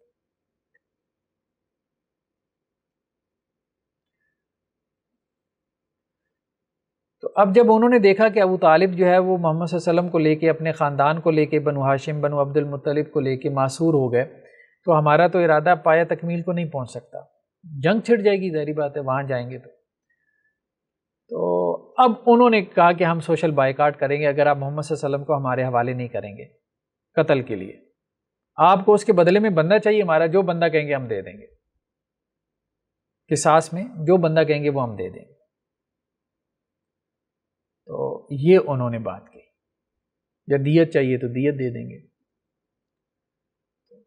اب انہوں نے یہ کہا کہ جی ہم ایک تو رشتہ نہیں کریں گے ان کے ساتھ، باقی قبائل نے معاہدہ کیا. دوسرا ان کے ساتھ خرید و فروخت نہیں کریں گے. تیسرا ان کے ساتھ کوئی سوشل انٹریکشن نہیں رکھیں گے، میل جول، جب تک یہ محمد صلی اللہ علیہ وسلم کو ہمارے حوالے نہیں کر دیتے. یہ سب کچھ انہوں نے لکھ کے بیت اللہ میں لٹکا دیا. یہ معاہدہ لکھ کے اس کے اوپر 3 مہریں لگا کے بیت اللہ میں لٹکا دیا. بعد نے یہ بھی کہا کہ یہ 7ویں سال ہوا ہے بعثت کے، اور تقریباً 3 سال تک جاری رہا.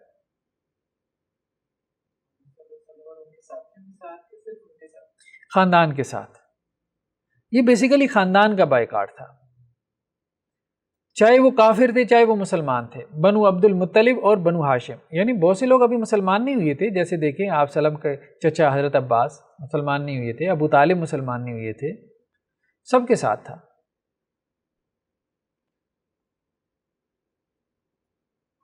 اب اس میں ایک اور کام کرتے تھے کہ اگر کوئی قافلہ آتا تھا وہاں مکہ میں تو قریش مہنگی چیزیں، مہنگے داموں ان سے چیزیں خرید لیتے تھے تاکہ یہ نہ خرید سکیں، اور یہ کام ابو لہب اور ولید بن مغیرہ کرتے تھے کہ بھئی ہم سے پیسے لے لو، ان کو نہیں بیچنا۔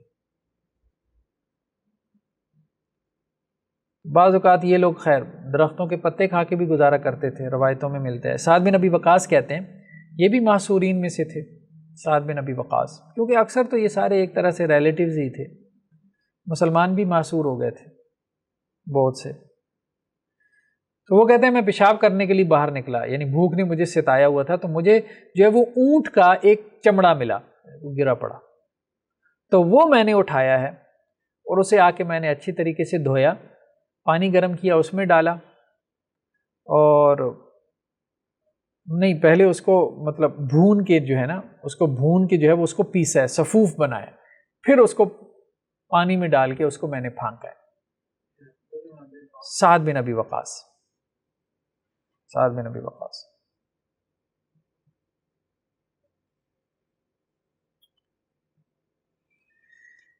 پھر یہ بھی ملتا ہے کہ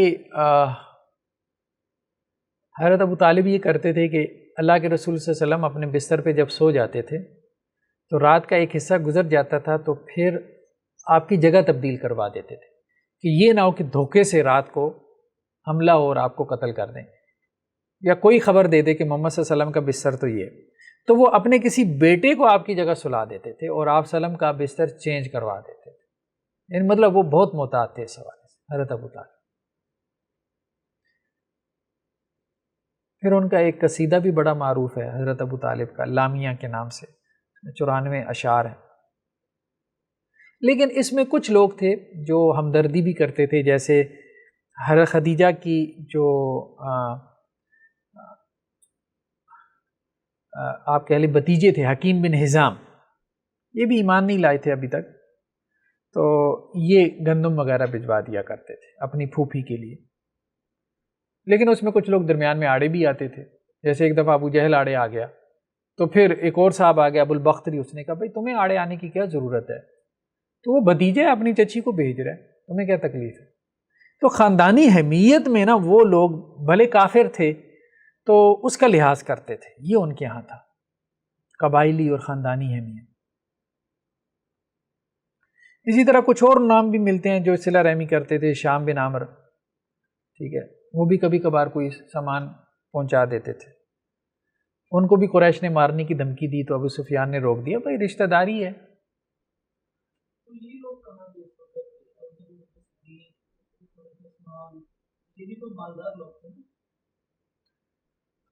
نہیں، ایک تو یہ بھی تھا کہ تجارت وغیرہ بھی کافی مطلب رک گئی تھی، اور پھر تو ان لوگوں نے دوبارہ جا کے یہ جو کام شروع کیا نا، وہ تو کچھ صحابہ نے مدینہ میں جا کے کیا، یا پھر یہ بھی تھا کہ بہت سارا مال تو ویسے ہی خرچ کر دیا نا، جیسے غلاموں کی آزادی میں حضرت ابو بکر رضی اللہ عنہ نے زیادہ مال اس میں خرچ کر دیا، یہ تھا۔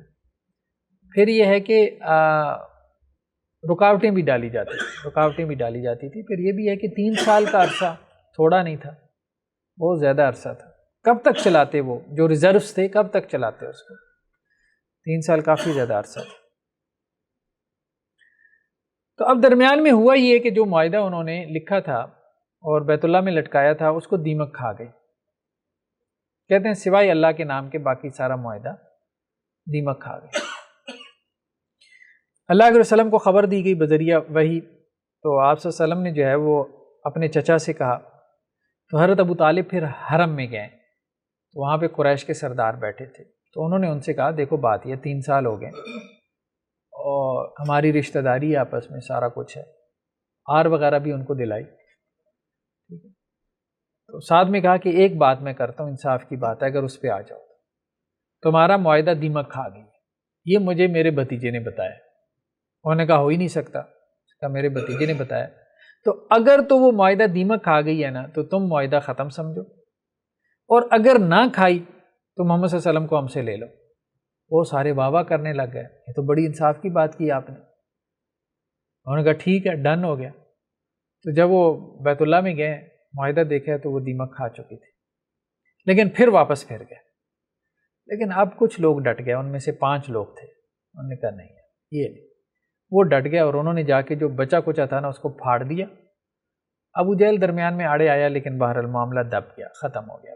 اور اس طرح سے یہ جو سوشل بائیکاٹ تھا یہ 3 سال تک جاری رہا اور بالآخر جو ہے وہ ختم ہو گیا۔ چلیے بس لاسٹ ایک اور چیز پڑھ لیتے ہیں، پھر نیکسٹ ہم اس کو کریں گے۔ عام الحزن، غم کا سال، جیسے 10 نبوی کا سال جو ہے اس کو غم کا سال کہتے ہیں۔ تو شاب ابی طالب سے جب واپسی ہوئی ہے تو اس کے تقریباً کہتے ہیں 6 ماہ بعد حضرت ابو طالب بیمار پڑ گئے۔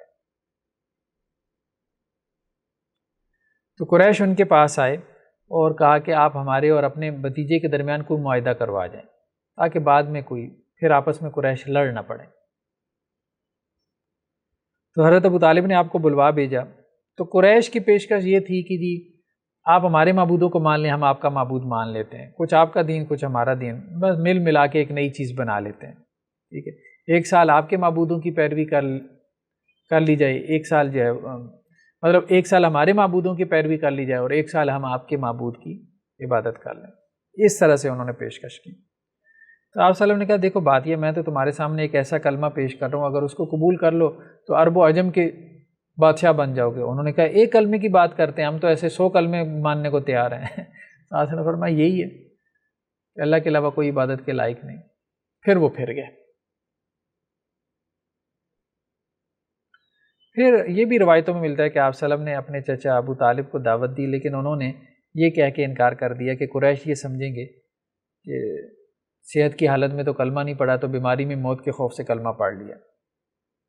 آخری الفاظ ان کے یہی تھے جو صحیح روایتوں میں ملتے ہیں حضرت ابو طالب کے، کہ میں عبد المطلب کی ملت یعنی دین کے اوپر فوت ہوتا ہوں۔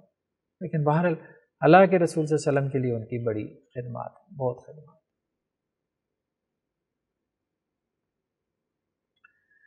تو یہ بھی ملتا ہے روایتوں میں کہ حضرت ابو طالب نے جو ہے وہ وفات سے پہلے یہ نصیحت کی کہ مدینہ چلے جانا، وہاں آپ کا ننہال ہے۔ بنو نجار وغیرہ اوپر ہم نے پڑھا تھا، حضرت ہاشم آپ کے پردادا کی وہاں پہ شادی ہوئی تھی، عبد المطلب بھی وہاں پہ رہے تھے، پلے بڑے تھے 7-8 سال تک، تو وہ آپ کی حمایت کریں گے۔ تو پھر جب آپ ہجرت کے بعد وہاں گئے مدینہ میں، تو آپ نے اپنے ننہال، آپ کے ننہال کے ہاں سے آپ کے ہاں کھانا آتا تھا۔ جب آپ نے قباء میں قیام کیا تو بنو نجار کے ہاں، اور وہی مسلح ہو کے آئے تھے اور آپ کی حفاظت کے لیے مدینہ میں۔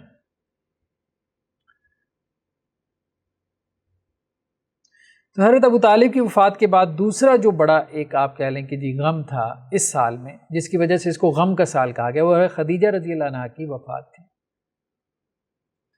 تو ان کی بھی تدفین ہوئی، لیکن کہا جاتا ہے جنازہ نہیں پڑھا گیا کیونکہ ابھی تک جنازے کے احکامات نہیں آئے تھے۔ خدیجہ رضی اللہ عنہا کا بھی بڑا مقام اور مرتبہ ہے، ٹھیک ہے۔ صحیح روایتوں میں ملتا ہے کہ